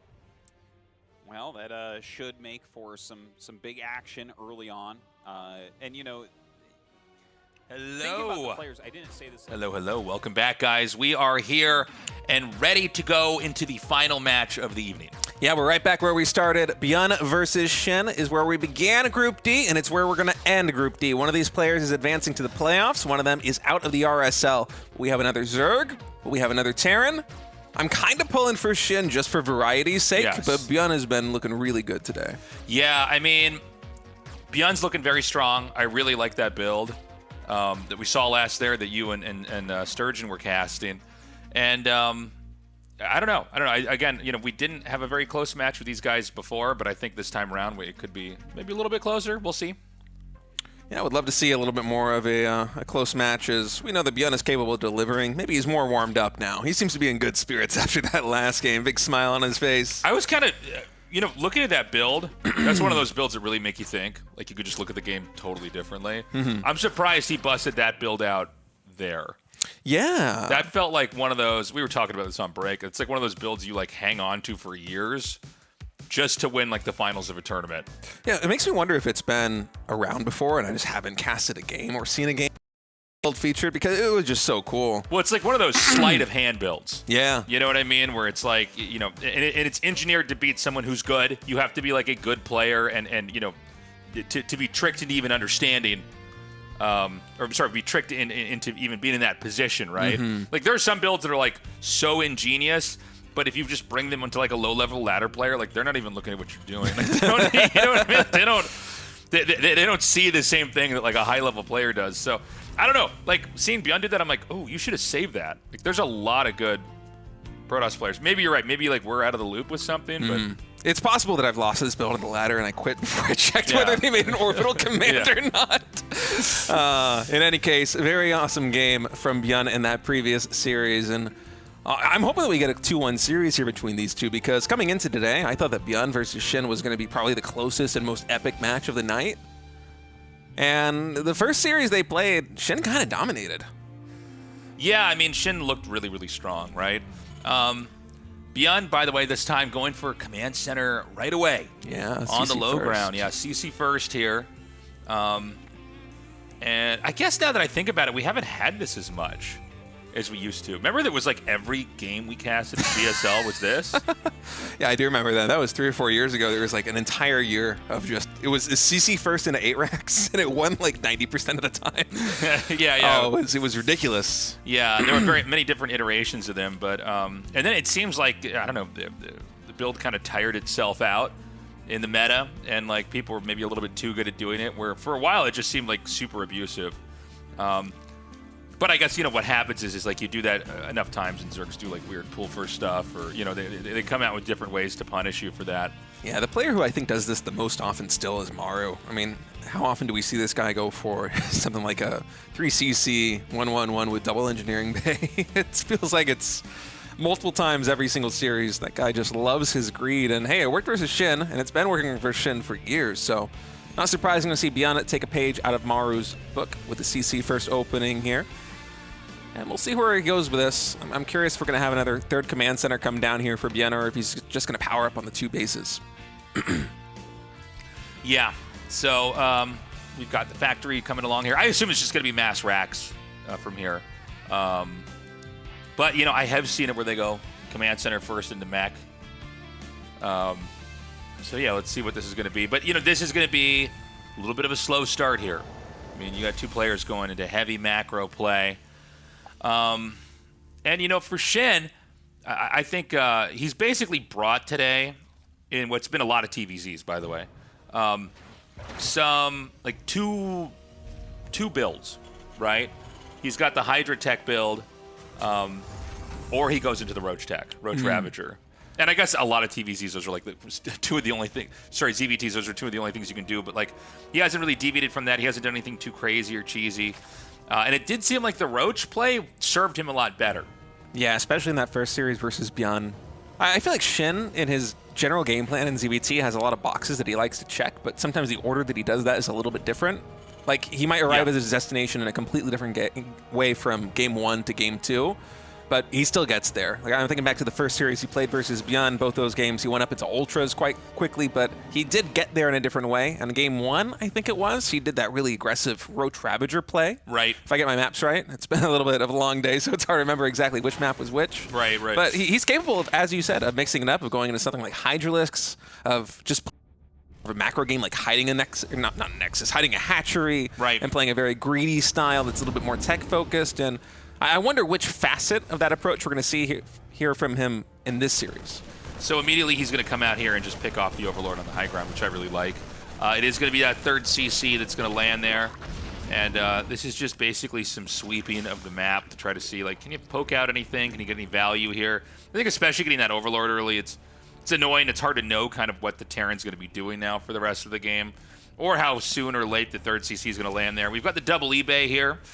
And it's going to be that Roach Warren tech for Shin. So Shin is going to be going and looking for some fights out here with those Roaches. Ooh, Hellions going into the 3rd base. I think only able to get 1 drone there, so not too much damage done here by ByuN, as he has traded off some greed for this higher tech play, going into the Hellions a little bit more quickly and getting a Liberator out now. So he's trying to get some economic damage done early, whereas you'd say a more greedy player such as Maru would instead just try to invest in their own economy. For ByuN the 3rd command center, it's a little bit later, but that means that he should get some damage done in the next few moments. It's just, so far, Shin has been doing a good job of parrying these attempts. Yeah, so 1-1's coming along here. We've got those Roaches being cranked out here. Although, did he get the layer that early when he did this before?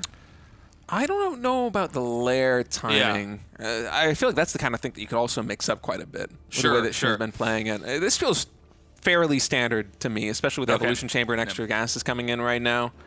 Yeah, it seems like he's developing pretty normally. Yeah, for me, the big tell is going to be when the Infestation pit gets thrown down. Right. Because that's the cue for when we're about to go into Hive and start our transition towards Ultralisks here as Shin. Oh, I like that. That's a cool idea. Like, if you send a drone out there and it gets shot, you might not even know what's killing it. You know the number of games you, like, send a worker out and then you go back, you're like, where'd it go? Did I not send it? Or yeah, we're going to see it right now. Oh, wait. Oh, did Shin see this? Oh, he doesn't know. No, he doesn't know. Oh, she sees the circle. What are we talking about? Of course. It's actually so dumb. We're complicating this tasteless. It's kind of a weird move. He like tanked a queen to just die just to get the hatchery down. Yeah, I think he wasn't planning on having the queen actually get taken out, but nice trade there for ByuN. But I do like that idea. You just put that over there because like if they set it and forget it, you're right. Yeah. Ooh, Hellions trying to get the big shot right there on the drones, but not quite getting the connection that they wanted. A ton of upgrades finishing right now here for ByuN, and I think it's probably going to be 2-2, which is where the aggression is really going to ramp up. But he does have a pretty large window right now with just 1-1, where he will have an upgrade advantage over Shin if he wants to capitalize on it now. So we just see this small group of Marines in the medevac. He's just going to try to come through here and take out whatever creep tumors he can hit, without overextending, obviously here. And the supply is starting to ramp up as it always does. Oh, and he's going to get a Nidus network. Ooh, I like that from Shin. Just 3 base saturation right now at 66 drones. It's got to be the main base, right? Yeah, but there's no Overlord to go over there. There's an Overlord up above here. Huh. I guess he wants to hit the natural. That's a pretty good spot, actually, behind the barracks and the armory. Yeah, you can kill the armory and take out the tank upgrade, too. We'll see. I don't know. That's Shin, I feel like he needs to wait for a fight to start because he needs that Nidus network to get up. I thought you were shushing me for a second. No, I'm sorry. Tasteless. That's not tasteless. I was like, oh my god. Can you imagine? Yeah. Tasteless. I'm trying to explain something tasteless, okay? Well, it looks like ByuN's just going to dive in. Does he actually have enough here? I think with a 1-1 I can't tell who's going to win this. does. Well, not when these roaches get there. He's going to drive that out. Okay, so now would be the time to set the Nidus. I mean, look, Mapu's showing us there's only one spot he can make that at. I don't... I think he wants a very There big it is. engagement, but he's just going to throw it down right now. Well, that's not going to So work. this is why you don't make this here, by the way. Is like, this is, there's already going to be stuff near here to deny this. Or if you put it like in the corner of a main, even if they see it, they might not know in time. Now, that being said, this army's going to come down here and be able to hit this, but I don't know if there's enough. I think ByuN can wipe this out too. Oh, these Ravagers are mighty slow off creep as well. Marines are going to micro back to deal with these Roaches reinforcing, so luckily for Shin, those Ravagers are going to survive. Nidus now going into the main base. This is barely in the vision of ByuN. He might be a little bit distracted by this attack on the front, but no, he does spot it. He's going to get there in time. Yeah, no, this is just barely going to not The work. Marines are sleeping on the job a little bit. A couple of Roaches do get out. I love the second Nidus here. These Roaches got this. They'll cover this. Now these huge wave of Roach and Ravagers are going to come down here and hit the third. Now, it's okay if the Nidus network doesn't work if it just forces them to relocate. 12 o'clock's under attack. It is going to be actually not even canceled. Killed off. Big win there for ByuN. And ByuN might just want to hunker down on 2 bases against the Roach Max here of Shin, because Shin, he's still only at 3 base saturation. He's not taking a 4th. That did just get shut down. And ByuN has a 2-2 upgrade advantage. I think you just need to survive here as ByuN, especially if you can start 3-3, because we've seen Maru win games like this versus Shin, where the pressure pushes you all the way back to your 2 bases, but eventually you max on a 3-3 army versus 1-1 or 1-2 tech, and that is enough. I mean, okay, hold on. He's going to try to come in again. And, ByuN needs to be really careful because, like you were saying, like he just needs to basically outlast this. I mean, the fact that there's a Nidus right out here, too, like it's very clear that Shin wants to end the game if he can. I wouldn't mind if he made more Niduses and tried to go into the main here, even. Okay, so he's creating an arc. We saw this before. And notice how ByuN has his Marines, like, pretty far out. You basically don't want to let the Ravagers run up and corrosive bile the tanks and run back out, right? ByuN, is he going to go with this? Is he going to try to move out? If he can isolate just 1/2 of this army, it makes sense just to stem on top of it. And he is nearly max now, so he might finally be able to take this third. Yeah. Shin's pulling all the way back. Okay, this command center's coming back out here. The creep's going to dissipate, so that can land. And you don't very often see a game like at this state where like the Terran pushes the Zerg, right? Normally it's kind of like the Terran's just going to keep like taking like a 3rd and a 4th base, and the Zerg's going to eventually be obsolete as far as tech goes. But I guess it's going to be one of those games. The push is coming. Yeah, ByuN is nearly maxed. I think this push is going to hit right before 3-3 is done, but ByuN might just slowly take his time. What is with these anti-timings today? I think he was just strapped for cash because the 3rd base had to get lifted up, right? Yeah, I guess it's kind of hard to be too critical, right? When you have a game that's just chaotic. Yeah, it slowed him down a lot. It's not like it was just 2 guys macroing and they barely interacted, right? So he's going to come up here now. He's stimming. This is a pretty decent angle, actually, for Shin. The tanks are... Okay, one gets shaved off. That's going to take it from 3 to 4 in that push. Oh my goodness. So many Zerglings at the 3rd base here He's from not even ByuN. moving. Okay, he just noticed way too late. It's 20 SCVs killed there. Yeah, ByuN down to 50 workers right now. I think that should be enough to nearly fully saturate this 3rd base. But we'll see. Big engagement now coming in. Shin with a huge arc with these Ravagers, but pushing in off creep. I actually like ByuN's position a little bit more here. 3-3 not done just yet. +2 ground carapace just finished there for Shin. So taking a little bit less damage. These Marines eventually going to have to pick up, I think, right? I mean, that was a pretty insane exchange there. I think this is... I would say the situation's better for ByuN, but there were so many SCVs killed in that attack, right? Yeah, he's starting to remake them now, but I mean, the silver lining is that he's only on 3 bases, and the main and the natural are already pretty much mined out. So in terms of saturation, you can see he's at 11 out of 4 right now. Like, losing those SCVs doesn't hurt too much. It will hurt when he tries to take a 4th base, but yeah, for now, it's not the end of the world. He might want to just ByuN. like lock in on 3 bases and just try to win this from here. Sometimes that's the way to do it, is to not always be developing. There's going to be another big Ling counterattack here. Remember that when you see supplies that are like as close as they are here, it's better for the Terran because it's versus Roach Ravager, right? Like a Zerg can be pretty close, and the Zerg's like 40 supply ahead. All right, big stim coming in right here by ByuN, and that is not a fight that Shin wants to take. I feel like Shin just needs like 1 or 2 Infestors to really swing the tide of battle here. Another run by at the third base of ByuN, also getting some more SCVs. 9 in total going down. ByuN still hovering at about 50. I think with how mined out the main base and the natural are, this should still be full saturation for him, but it's all about this fight, Tasteless. Yeah. Ooh, he got one of those Vipers. He needs to inch in a little bit more with these tanks. He's actually, by the way, Zerg's expanding like below this, in like a spot that could be hit, but I don't even know that ByuN knows about that. That's the main command center that's floating towards the middle of the map here. And ByuN's going to ditch this. He's going to relocate. Another run by coming in here from Shin. ByuN this time is prepared. Just some whole position micro, hoping the splash damage from the siege tanks can take some SCVs down. Yeah.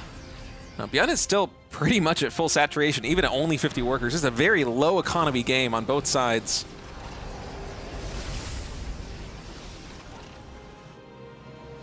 Okay, so respect to ByuN for like kind of backing up and reconfiguring his position. Shin, again, he has this expansion like kind of in the middle of the map that's like so pushable. You don't normally see a Terran and a Zerg both have these bases. So I feel like one of these things is going to have to fall here. Shin's maxed out again. His money's starting to bank up here. Yeah, I'm not sure how many spellcasters we have with Shin's army.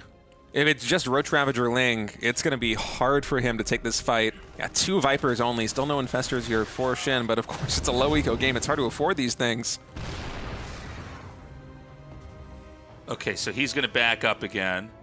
And, I mean, I think Shin, he stretched this game out pretty nicely. He's going to go into that Ultra Tech. That's kind of... There's this weird thing when you play like this where you're on Roach Ravager for like a pretty long time. And there's like power spikes early, but then eventually, you know, the Terran gets a little bit bigger. But he's grown back out, and he's going to go into that Ultra Attack here. We see concussive shells coming down. Oh, that's actually a great kill. Just deny the missile upgrade. That +3 gets denied there. These Marines, I think with a parasitic bomb, they know they're stuck here, so they're just going to trade out for the Ravagers as best they possibly can. Pretty good trade. And actually, ByuN simultaneously pushing in the center. He will take down this hatchery. He's like fighting the arm. Oh, dude, for a second, for some reason, I thought those were rocks. I was like, what is he doing? He's like fighting the army and the rocks. Like, okay, dude. My bad. Calm down, Dustin Browder. That was crazy. I don't know how I got that confused. It's tricky with the skins. Everybody. It's tricky with the skins. Yeah. I'm like, well, that's not fair. His hatcheries have rock skins. That was so funny. I was like, what is that? Looks insane. Pick one. Pick the army. That's what's more important. Kill the rocks after you kill the army. What are your priorities, What ByuN? are you My doing? God. Yeah, he's so nuts. He's killing the player and the rocks on the map. Okay, so ByuN is, you know, he's maxed out now. These the upgrades here for the Ultras are going down, and they're like smushed together.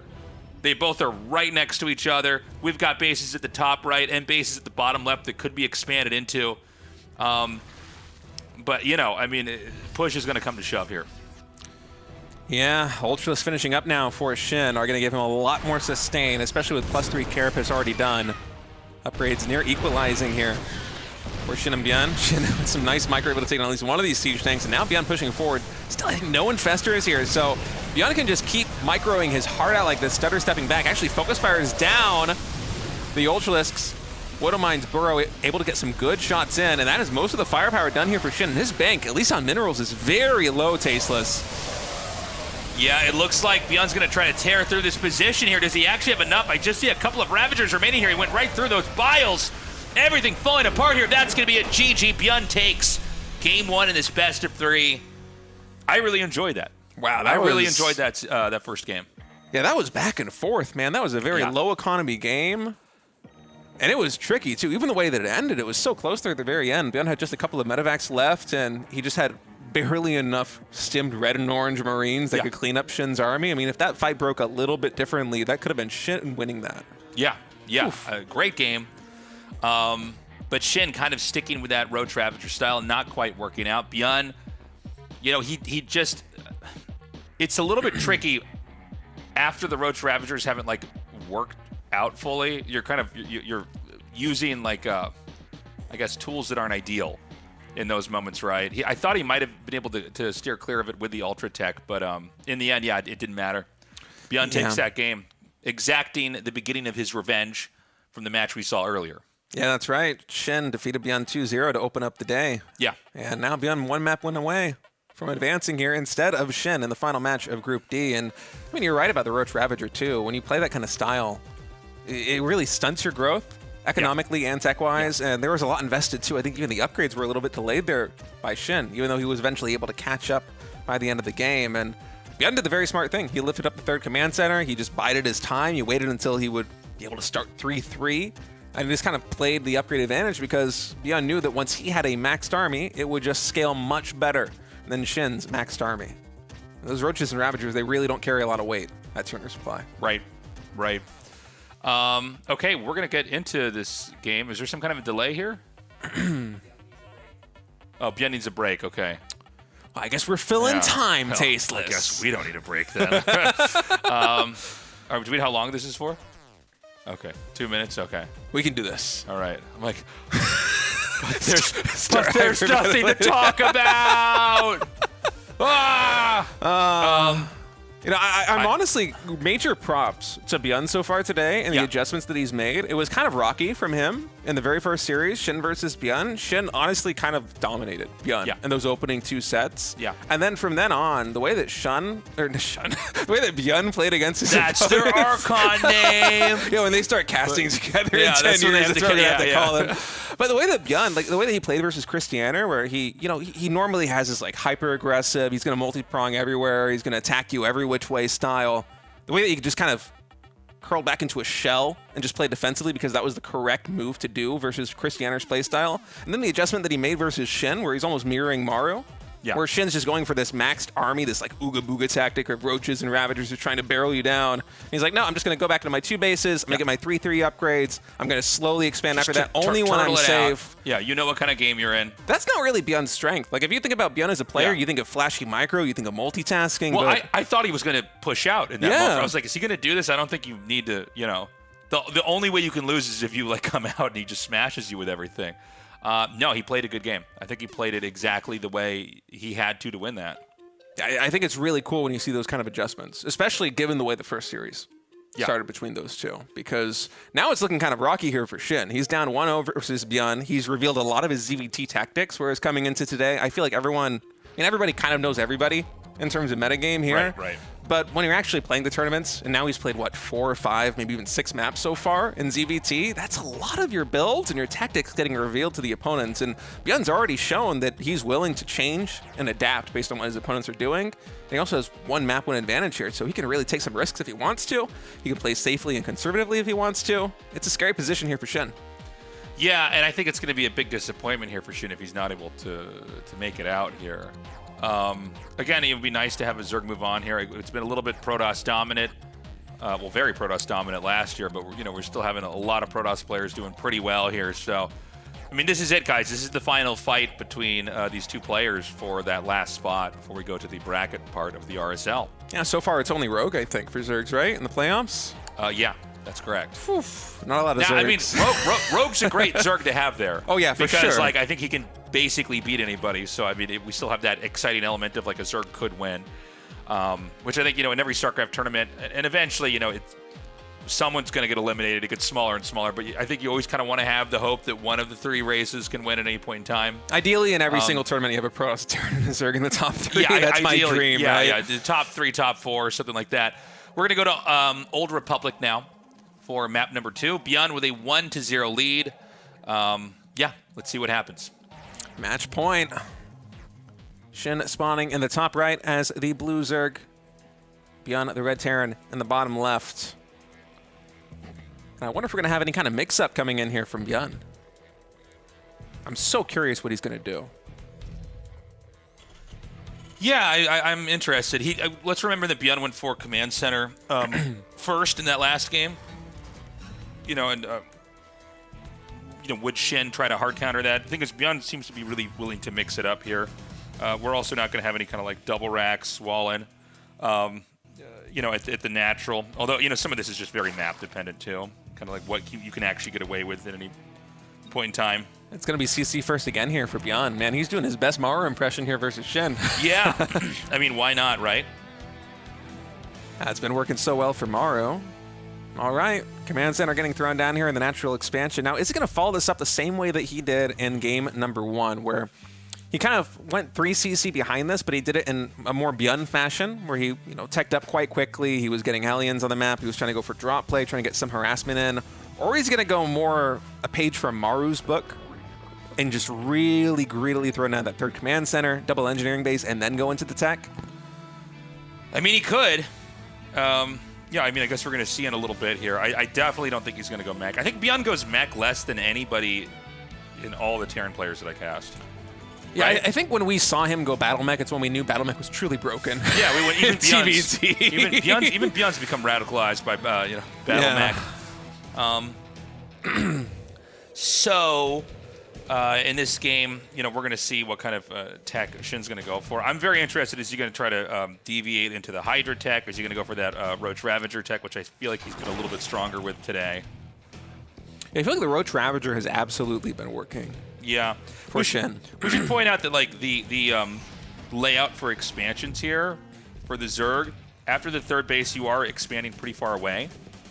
Obviously, Terran has to go a distance to push it, but like, and especially after the 4th base, like let's say that Zerg takes this base here, and then the one that's like one screen to the left of this, the other bases are pretty attackable. We have a couple maps where like you can basically get 5 bases, and it's like really hard to actually reach them. Yeah, this. Oh no, sorry. Go ahead. No, I was just saying it's like some maps you can get everything you need for the end game, and it's not. There's not that many ways that Terran can stop you. This is not one of those maps, I think. The Old Republic feels like a really good map for late game TVZ, if you're going to go that way. One of the expansion patterns that I usually see players go for from the Terran side of things is actually, hold that thought, are these Lings actually going to test the waters here? Okay, they will pull back. But the expansion pattern Terran players typically go for, I think, is just expanding horizontally across the bottom of the map. You spawn here as ByuN, because basically everything is a high ground, right? Like you look at the ramps, even the base just to the south of Shin's natural expansion has a ramp. And so you're able to leverage siege tanks, widow mines, liberators very well. In addition to static defense, there's tons of room to build planetary fortresses and sensor towers here. And so this is not the kind of game that Shin is going to want to go into a late game on, I think. Even some of the ZVTs that I saw him play on this map heading into this series were a little bit rough when they went into the late game, just because it can get so suffocating so quickly if the Terran can truly take their side of the map. So for now, we're just going to get the... by the way, he hasn't made the 3rd CC yet, right? But it looks like he's about to, right? He's got enough. Okay, so he just now throws that down. Okay, so this is exactly going to be one of those games. There's the Roach Warren here from Shin. And ByuN, again, like the last game, he's been very diligent about taking out the Overlords and just clearing the map out, keeping this a little bit more ambiguous. Yeah. And I wonder what kind of aggression Shin's going to go with here in the mid game, because I feel like him not being aggressive is almost out of the question here on Old Republic. But the way that ByuN's been playing this is kind of conservative. It's similar to the way that he played it in game number 1, just the 1-1-1 into the 3rd CC and then adding in the double engineering base. So the upgrades are a little bit delayed here for ByuN, but there still might be an opportunity for Shin to get damaged in should he commit to Roaches and Ravagers. 5 of them are getting started out just yet. I'm not sure that's going to be a tell that he's pushing, but as he queues up even more Roaches, I think it might be. Yeah, I mean, I think it's going to be ramping up in a little bit here. That CC about to finish here. We'll see exactly when he decides to land it here, but we're still in basically that big development phase here of the matchup. A lot more drones coming out here for Shin after he got his initial set of Roaches that are, it's almost like defensive Roaches, basically, just so you can actually chase stuff off of creep. He's going to come through with these Hellions as well. The Lings are split up in a way where I think they could easily, basically hit from 2 different sides. Huh. And so what is... This is a fake out again, isn't it? Yeah, it's a fake out. So a lot of times you see the 7 Roaches and you think, okay, this is like that timing attack where they're going to like just bust everything down, and there's a bunch more behind this. So this is pretty brainy here from Shin, actually. Yeah, he's been very brainy versus ByuN in particular today. Even thinking back to the first series they played with the Hidden Hatchery, right? Yeah, I think you almost have to be. Ooh, that's sick. You can just one-shot those Hellions. It's not where you want to go. But the thing is, it doesn't seem like ByuN's biting. Is he even making bunkers? Like, he's like, this isn't a real attack. Yeah. Yeah, no bunkers. He's like totally unfazed by this. Hey, Shin is getting the pressure off his back, though, right? He was able to clean up those Hellions because ByuN scrambled to get them back at home, and behind it, Shin's going double Evolution Chamber. He's starting the lair. He's adding an additional hatchery, and he's been making basically nothing but drones. So even though ByuN didn't necessarily overreact to that at all, just taking map control back is a win here for Shin because it allows him to develop the way that he wants to do, completely unbothered by ByuN. Yeah, so, I mean, again, I'm very interested in kind of these moves here from Shin. He's going to be able to drive these SCVs away for just a little bit. 1-1's about to finish, by the way, so we're going to have 2-2 starting momentarily here. And ByuN, this is all just a little bit of pressure. You know, if he sees he can win a fight like this one, he'll go in there and do it. Honestly, good job. Took out a couple of roaches, almost took out a queen as well. He just needs to make sure that he doesn't lose that medevac, and as long as he does that, he's basically fine. Like, he's going to dive back in? This seems like a little crazy, man. All right, dude. This is 1 HP. Oh! Okay, 1 HP, medevac. Gonna get away there. Yeah, ByuN's micros is out of this world just, sometimes. Yeah. I feel like a lot of other players would be like, okay, I got my lead. Yeah, 7-minute hive coming in here for Shin, so yeah, we're going to see him ramping up into ultras pretty quickly, I think. He's already 82 drones, and I wonder if this is basically going to be the stop button for him, where he's not going to drone up anymore. I think so. It's good for 4-base saturation, especially with all the gas that he's taken. Well, we talked about it, like, it's hard to take a ton of bases on this map. Yeah. It's definitely, it feels like a smaller map. A couple of infestors also entering the map, I think 2 in total. They were sorely missed in the last game that he played versus ByuN. That will allow him to lock down the Terran army. And let me tell you, Shin's fungal control has been really good over the past couple of weeks, so I'm looking forward to what he's able to get done with these two.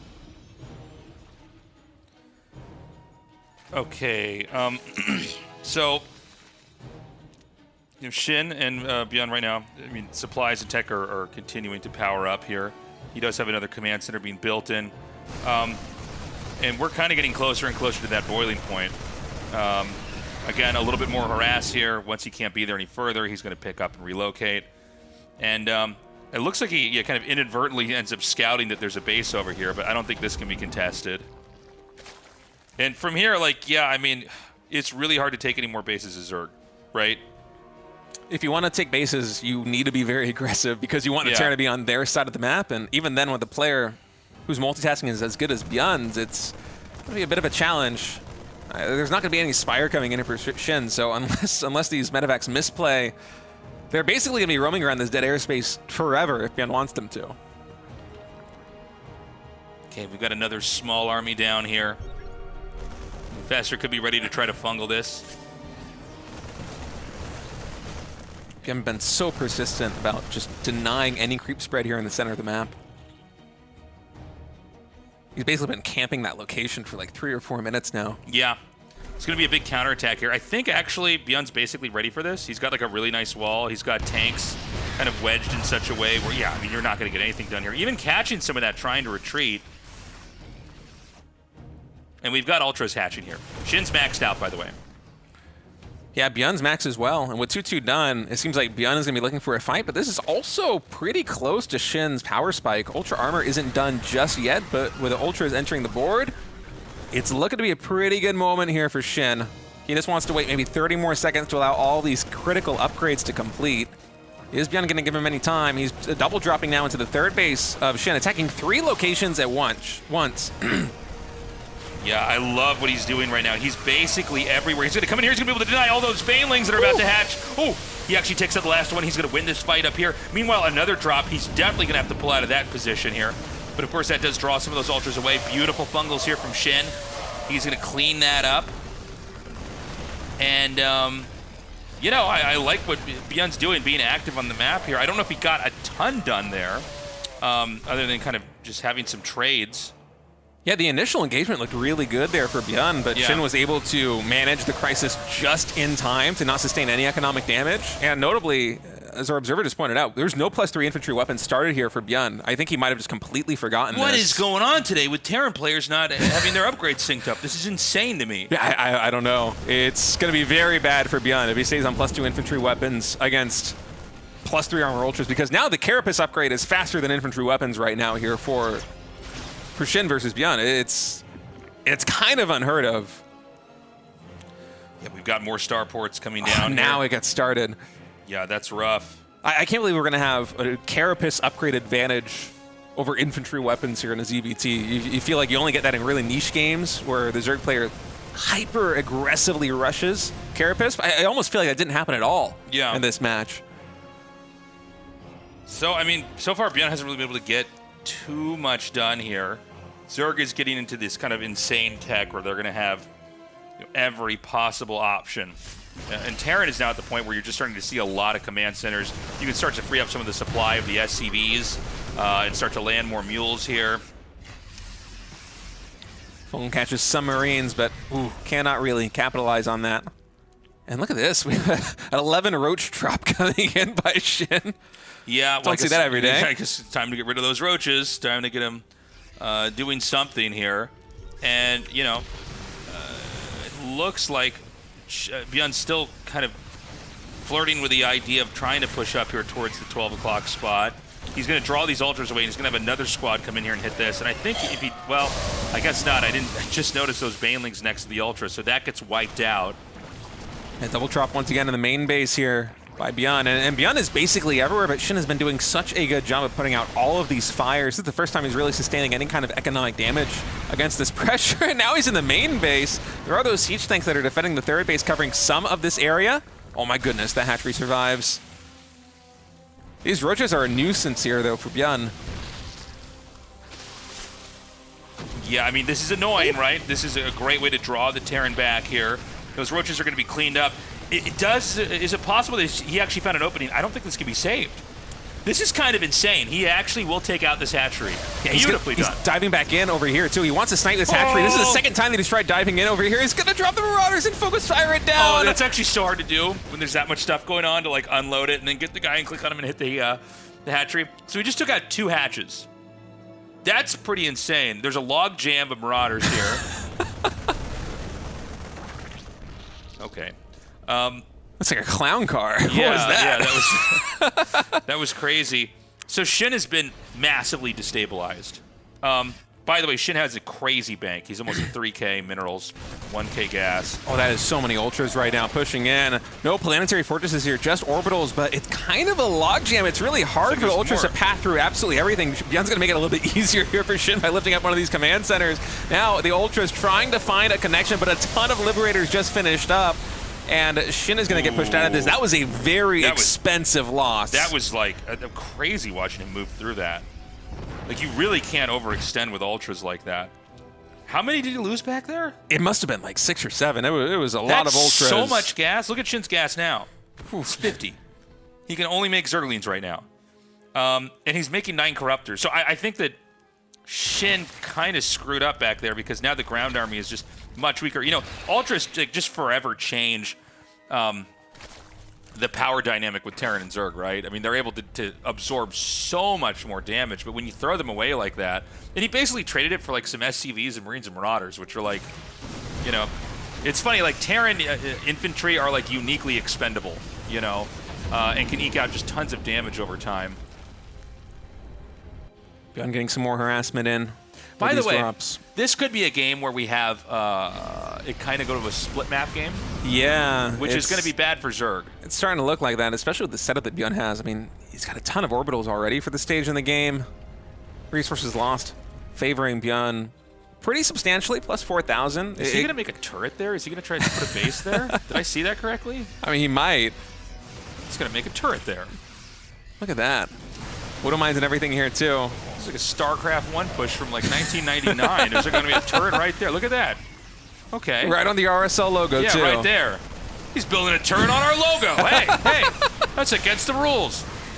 All right, Corruptor's able to clean up these medevacs. Finally, there's some anti-air here available for Shin. I feel like this has been much needed over the last few minutes because these medevac drops have just been such a thorn in his side. So many hatcheries have gotten sniped by these drops. He says no turret on that logo, not today. Oh, he's allowing it to stay alive. All right, finally cleans it up. Army was ignoring that turret for a long while. Again, you know, every ultra that you lose is really bad here.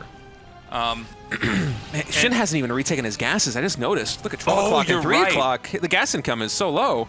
I'm so glad you pointed that out because I don't know if I would have noticed that. That's really bad.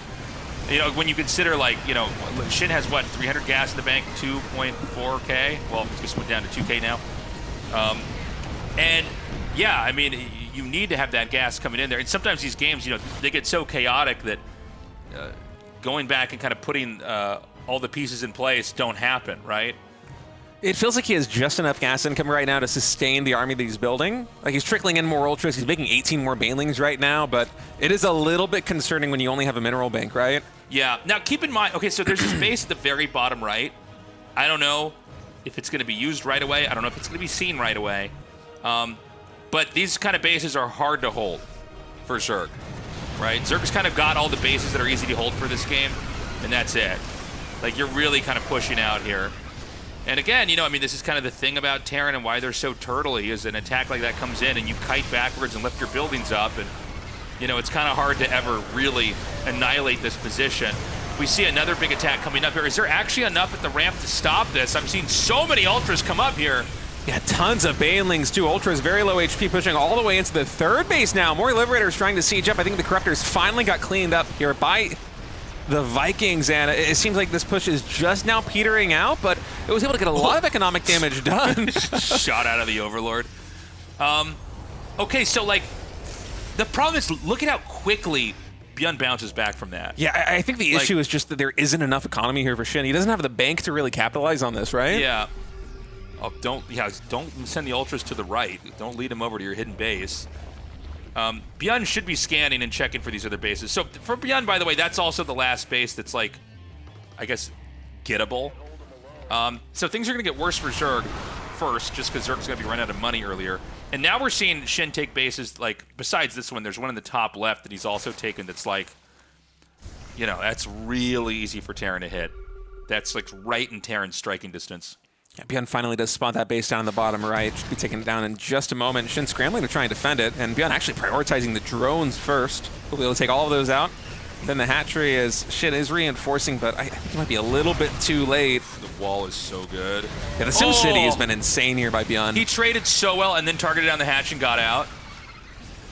ByuN's on fire right now. Yeah, ByuN is god tier. The wall not even destroyed.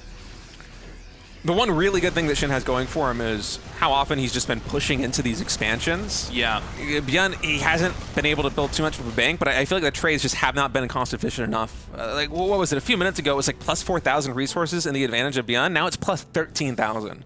Yeah. I mean, the trades have just been crazy for Terran. Lots of Banes being made over here. This base is going to be so hard to take. He just sent drones here. The moment it finishes, damage comes in, and it seems like he's going to send Lings here, but I don't think he's committed to... Well, is he going to just try to fight this? How much is actually coming through here? By the way, you know, the Ultras are, like, lagging behind the Lings. Like, I feel like there's been a little bit of sloppiness here from Shin. He's just scrambling trying to defend the hatchery. He does have another squadron of, I think, mostly banelings here on the left side. Is he going to go for the planetary fortress or will he go for the surround? It seems like it will be the planetary. So it's going to be another expansion taken out here by ByuN. The thing is, like... He's just going to remake it, right? I mean, he already has 2 command centers. Yeah, he has the backup command center just float right over there and take its place. Those are full energy command centers, I think, too. If I see the direction this game's going in, and I'm not saying that Shin won't win, but I feel like he's probably going to lose just by kind of not being able to take any of these bases. If you basically take a line and cut through the map diagonally and see where, you know, the 4 bases that are on that line, that's the only places he can go to now, and they're just really almost impossible to hold. Yeah, the cost efficiency has just been through the roof here for ByuN. Shin's economy has been bigger, but that means that he's mining out his side of the map faster than ByuN exactly. is. Well, this is like kind of the funny thing about when you play the exhaust play, TVZ, right, is that you're kind of like, well, oh my god. Oh my god. The thing is, this will be a problem for ByuN too, but it'll be way later. And so it's going to be a problem first for Shin.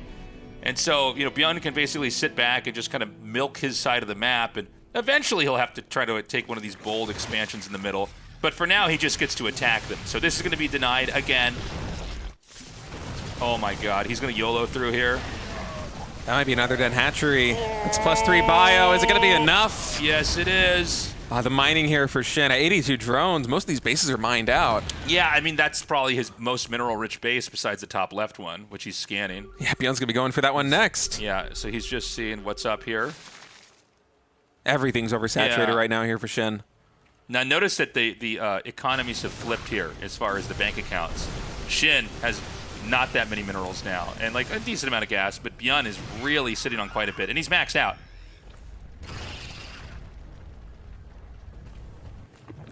Well, Shin re-expanding to the bottom right. I mean, there's nothing else he can do, right? Yeah. I mean, this is all you can try to do, is play from a bad position, basically. It's crazy. I'm not sure what Shin can do in this position. I mean, I feel like you need more spellcasters to make something work from this position specifically, but the gas bank is basically not there. You got to trade out army and then immediately come in with more spellcasters. Instead, it's mostly going to be corruptors here. We have 2. Oh man, no.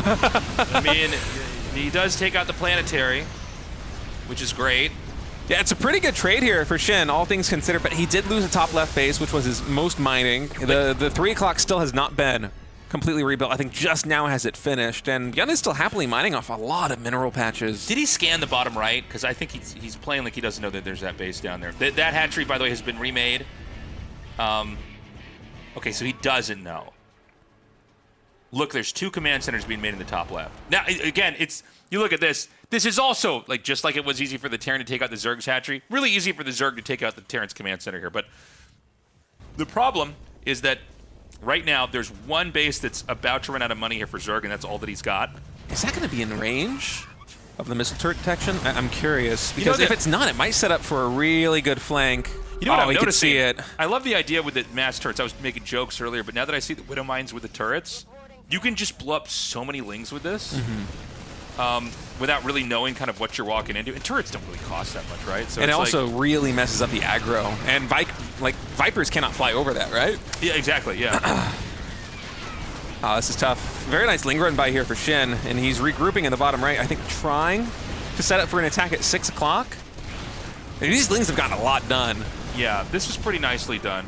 Okay, so, you know, it's seesawed from the top left side of the map being where all the action is. It's really now back down to the bottom right in a second here because Zerg has to keep the space.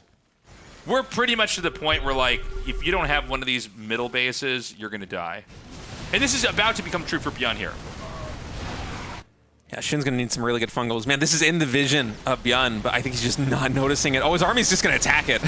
Yeah. Oh, that's so unfortunate there for Shin. All right, Baneling's now streaming in. Oh, huge Widow Mine connections on all those Banelings. And then ByuN's going to lift up just in time before the Banelings finally connect with the Ghosts on the ground. And Shin will be able to break through this position, but it was not a cost-efficient trade. And ByuN took down another hatchery at 12 o'clock. Yeah. Terran is just, this is one of the things that's so dirty about Terran. He's at 600 minerals a minute on the bottom. Let's just wait for the first 3 trips from the mules. Yeah, watch that come in. Oh my that's goodness. one of the sick things about Terran is like you just take a base and just slam down a ton of mules, and you are going to just steal so much money so fast. It really is a disgusting race. It is I'm kind of pissed. After I said it, I almost had 2,000 to spit minerals on the right floor. there. I'm like, Terran, man. Look at that. Slamming mule after mule. You're going to get that so fast. And here's the thing. He's got extra command centers. It's fine. Just throw another one over there if it gets chased away. Okay, but this got a little bit weird because I feel like ByuN, you tell me what you think. I feel like he's neglecting the winning move here, which would be to go down there and take out that base. I think every move is a winning move. GG. Okay. All right, GG is called. GG. ByuN gets the comeback. Yeah, I kind of thought what he needed to do was actually not worry so much about the expansion, but just kind of come in there and one more poke out. Even if you counterattack, it's like, okay, whatever. You've got 20 command centers. You're going to be fine. Yeah. The Zerg has to get a drone all the way over there. It has to build in the location. Whereas you can like land a command center. If it doesn't work out, you can lift off. If you lose it, it's like, okay, fine. You're completely right, but I think go Shin to the was garage and get another command center. They're stacked up. We got boxes and boxes of command centers. Shin was just so cost inefficient in the last like 10 minutes of that game that I think there was no losing move for ByuN anymore. I mean, it was he messed up. One graph. I'm not sure if we have this in StarCraft, but I wish we did. Is if it was cost efficiency over time. You know how like resources lost over time, because for one moment it was what plus 4,000 resources there for ByuN, which is pretty substantial, but for a TBZ where the Zerg is like high economy and they're trying to break through the Terran, that's pretty typical. And then we checked in like 10 minutes later, and it was like plus 13, plus 14K. That was a huge gap. Also, I feel like, you only get so many attack-ins with Ultras. Yeah. Like, the Terran can just keep collapsing back forever. So you got to be really careful with that. Anyways, guys, we've done it. Group A, B, C, and D are done. We're now going to go to the bracketed section of this, and that's going to be starting next week. It's going to be a lot of fun to watch. I wish we had a little bit more Zerg added into the playoffs, but it's been a tough season for them in the RSL. It has been rough for the Zergs. Guys, if you want to join us, we are on every Saturday and Sunday at the time that you're watching right now. We start the stream, I think we go live at like 6:45 or something like that, but the show starts at 7. So yeah, join us Saturday and Sunday. We are going to have an extra cast on Friday, and we're going to have an extra long day on the finals day. I think we've kind of found our rhythm here for the tournament. We're trying to always figure out how we can improve this here. So I think just having a couple more matches on the last day makes it a little bit more epic. So be sure to join us.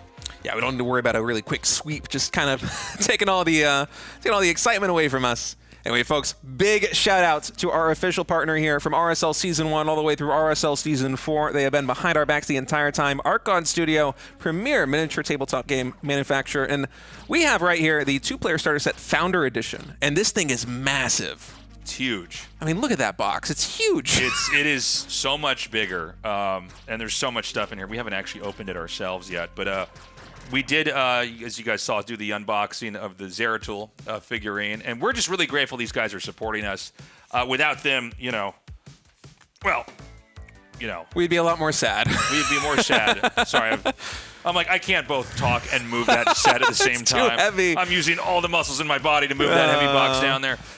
No, seriously, we really appreciate their support. They've got a bunch of great products on their website. Check them out. Pre-orders are on sale. Guys, go to patreon.com/ReviveSC2. The Patreon's how we're able to do this. So we need your guys' support. We love you guys. And yeah, I got to say, I feel a lot better about the state of StarCraft now that we're doing this and we know we're going to keep doing it. And yeah, I don't know. It's been so fun. The live event was incredible to do. StarCraft 2 forever. Absolutely, man. And if you want to support the RSL and you're already a Patreon supporter, well, check this out. You got a 20% discount at tastelessthreads.com. You can pick up a bunch of swag, including RSL branded merchandise, as well as Tastosis and Tasteless brand merchandise, and also just some really cool general gaming t-shirts and hoodies. Let me really sell that 20% for a second. Let's say you spent $1 million in the merch shop. You know how much money you're going to save? That's $200,000. Wow. You're going to not save $200,000? Are you insane? Go spend $1 million. Go spend $1 million. What are we doing here, guys? Anyways, check out our merch shop, and we need to grow the YouTube. We must grow the YouTube. It's got to be bigger. It's got to be stronger. We need more subscribers, more comments, more likes. Yes. Gets us into the algorithm, and then it feeds us. It spoon feeds us into all the StarCraft gamers around the world. And you know what that does? It's called cross-pollination. The people on the YouTube come to the Twitch. The people on Twitch come to the YouTube. Yes! Some go to the Patreon.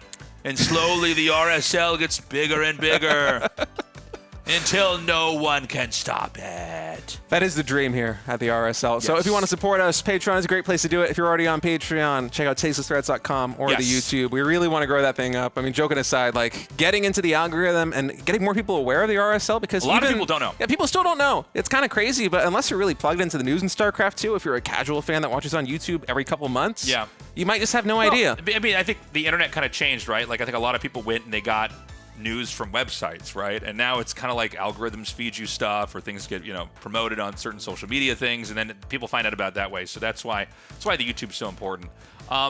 Anyways, yeah, excellent job today. We need to do the group draw, right? Huh? What are you trying to tell me? Are we gonna edit? We're doing charades. Is the tournament canceled? Oh, my bad. We're not gonna finish it. Okay. We need to take a short break. We're gonna come back with a group draw. Don't go away.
Welcome back, everybody, to the RSL. We are about to do the playoff round of 8 group draw here in the studio, live with me and Tasteless. Right now, Tasteless has all the first place finishers in this bowl. I have all of these second place finishers in this bowl. We're going to be going top to bottom through the bracket, head to head. I pull a name, he pulls a name. They're playing each other. With one caveat, if they play each other in the same group, we're going to have to redraw. Right. You ready, Tasteless? I'm feeling Right. pretty excited. We're yeah. We're going to show this graphic first. Wait, I'm not ready. We got to look at the standings. No, the balls aren't ready yet. Okay. So here are the players who've advanced, okay? We've got Hero and Zhaun from Group A, 2 Protosses. Again, kind of crazy. Raynor got eliminated here. Group B, Rogue and Max Pax. So we got that Zerg in there. The only Zerg in the RSL player. And another scumbag Protoss. Group C, Cure and Trigger. So there's our Terran. And obviously, if the Trigger make it through, we get another Protoss. And then it was Group D, actually 2 Terrans surviving. So Maru and ByuN. So the Terrans at the last second kind of staying strong in there. All right. All right, are we ready? Yeah, I think you draw your ball first. This is the first place finisher from one of the groups. Oh, it's how we ensure the randomness here. Yeah, look at that. I'm not looking. I'm a moral, ethical person. Wait. Okay, we're going to keep going. All right, we're going to go with this one. It is going to go. It just explodes on you. Open. All right, who is this? Stronger than I thought. Show it to the camera. Ooh, it's Maru. So Maru just got first place. Now, if I draw ByuN, we're going to have to redraw. That's right. Anybody else? That's going to be the head-to-head, the first match. All right. Here we go. Okay. Let's open this thing up. Yeah. Who is Maru going up against? Zhaun. All right. Maru versus Zhaun. TVT there. Excellent. Okay. Okay. Let's go into And match now number I've 2. Ooh, we're mixing. Who could it be? Who could it be? My eyes are closed. I'm not cheating. Unless I'm really good at cheating. Maybe I am really good at cheating. All right, so we're going to go to here. Jesus Christ. All right. Yeah. And, who's it going to be? Cure. All right. Cure was first place. Trigger was second place in that group, so I'm going to be very careful. Hopefully I won't draw Trigger because I don't want to keep drawing balls all night. Yeah. Well. As much fun as this is for me. Yeah. All right. I haven't drawn balls tonight since college. I mean, wow. All right. All right. So who is Trigger going up against? I have drawn. Wait, what? Oh, wait, no, that was Cure. Oh, no, I did draw Trigger. Oh, no. Okay, we have to redraw this one, right? Yeah, no, we can't. Because they're in the same group. Right. Unlucky me. I will be playing with balls all night. Yeah. Here, I'll hold on to this one. Yeah, thank you. All right. That's fun spinning them. I feel like a cat. You know when the cat plays little... Yeah. Okay. Let's get through Very this. stimulating. Stimulating is certainly a word you could use for it. Okay, so Cure versus... Who we got? ByuN. All right. Okay. TVT there for the second match. Good. Let's have these Terran players cannibalize each other. This is a Protoss only tournament. All right, give me Trigger back because we back in there. gotta mix this up. Ready? Oh shit. We're gonna go with this one. You're so powerful, Yeah. Tasteless. I've been working out. Look at the muscles on this guy. We're gonna go with Hero. Ooh, who is Hero gonna play against? I really want to know. I don't know who's it gonna be. Let's spin it. Oh, look at that. Look at that one. Oh, it's just going. Oh no, it's. Oh no, it went into the fake pile with all the balls. We rigged the thing. No. Trigger's back. All right. Hero versus Trigger at PvP. And then this one. I'm gonna try not doing the mental math to ready? decide who's left. Why am I spinning it? I don't need to spin What are we this. doing wrong? You have to redraw. Huh? Yeah. Uh-huh. Wait. You gonna open it? How do you know it's Rogue? How do you know, huh? Hold on, wait a minute. Are you sure it's... Wait. Do we have to redraw the whole thing? How did you know How does this that? work? Is it because we're rigging the tournament? Do I have to get the ball off the Am ground I now? not supposed to say we're rigging the tournament? Sorry about that. Like, Wait. How far back do we have to go with the redraw? so last We one's swap back. 'em. So we swap them. This is too complicated for my simple Protoss Who's mind. playing who? We gotta get Ziggy on camera for this. This is really good to have you guys just watching. Hero's gonna be playing Max Pax. Pull out Max Pax. Yeah, because that's the only way it would work. Okay. Otherwise, they're So in the same Hero group. versus Max Okay. Pax, and then Rogue versus who? And Rogue versus Trigger, because that's the only way. Okay, because otherwise they would be. Okay. Okay, so just put on the graphic. What do we, okay. Lucas is working on the graphic. Yeah. Oh man. All right. All right. So, well, that was fun. That was okay. Here we go. This is what our bracket looks like. All right, guys. So we got Maru and Zhaon, Cure and ByuN. Hero Max Packs. Ooh, a little bit of a Protoss Civil War. Okay. And then finally, Rogue versus Trigger. The one lone Zerg. Could he be, the next Fruit Dealer? Wow, He's coming back. Rogue's got an insane bracket, honestly. I mean, all Protoss, Trigger, Hero, and Max Packs. That is tough. You know, honestly, I don't know how confident Rogue was in his ZVP. He was super aggressive, wasn't he? Yeah, it just seemed like he was really trying to like not play a long game. Maybe that's the way to do it. I don't know. So that's our brackets, guys. All right, we did it. We did it. We're going to be back on next week. RSL will continue on, guys. So be sure to join us in what has been an amazing Season 4. Thank you so much for joining us. We will see you in a week. Bye-bye.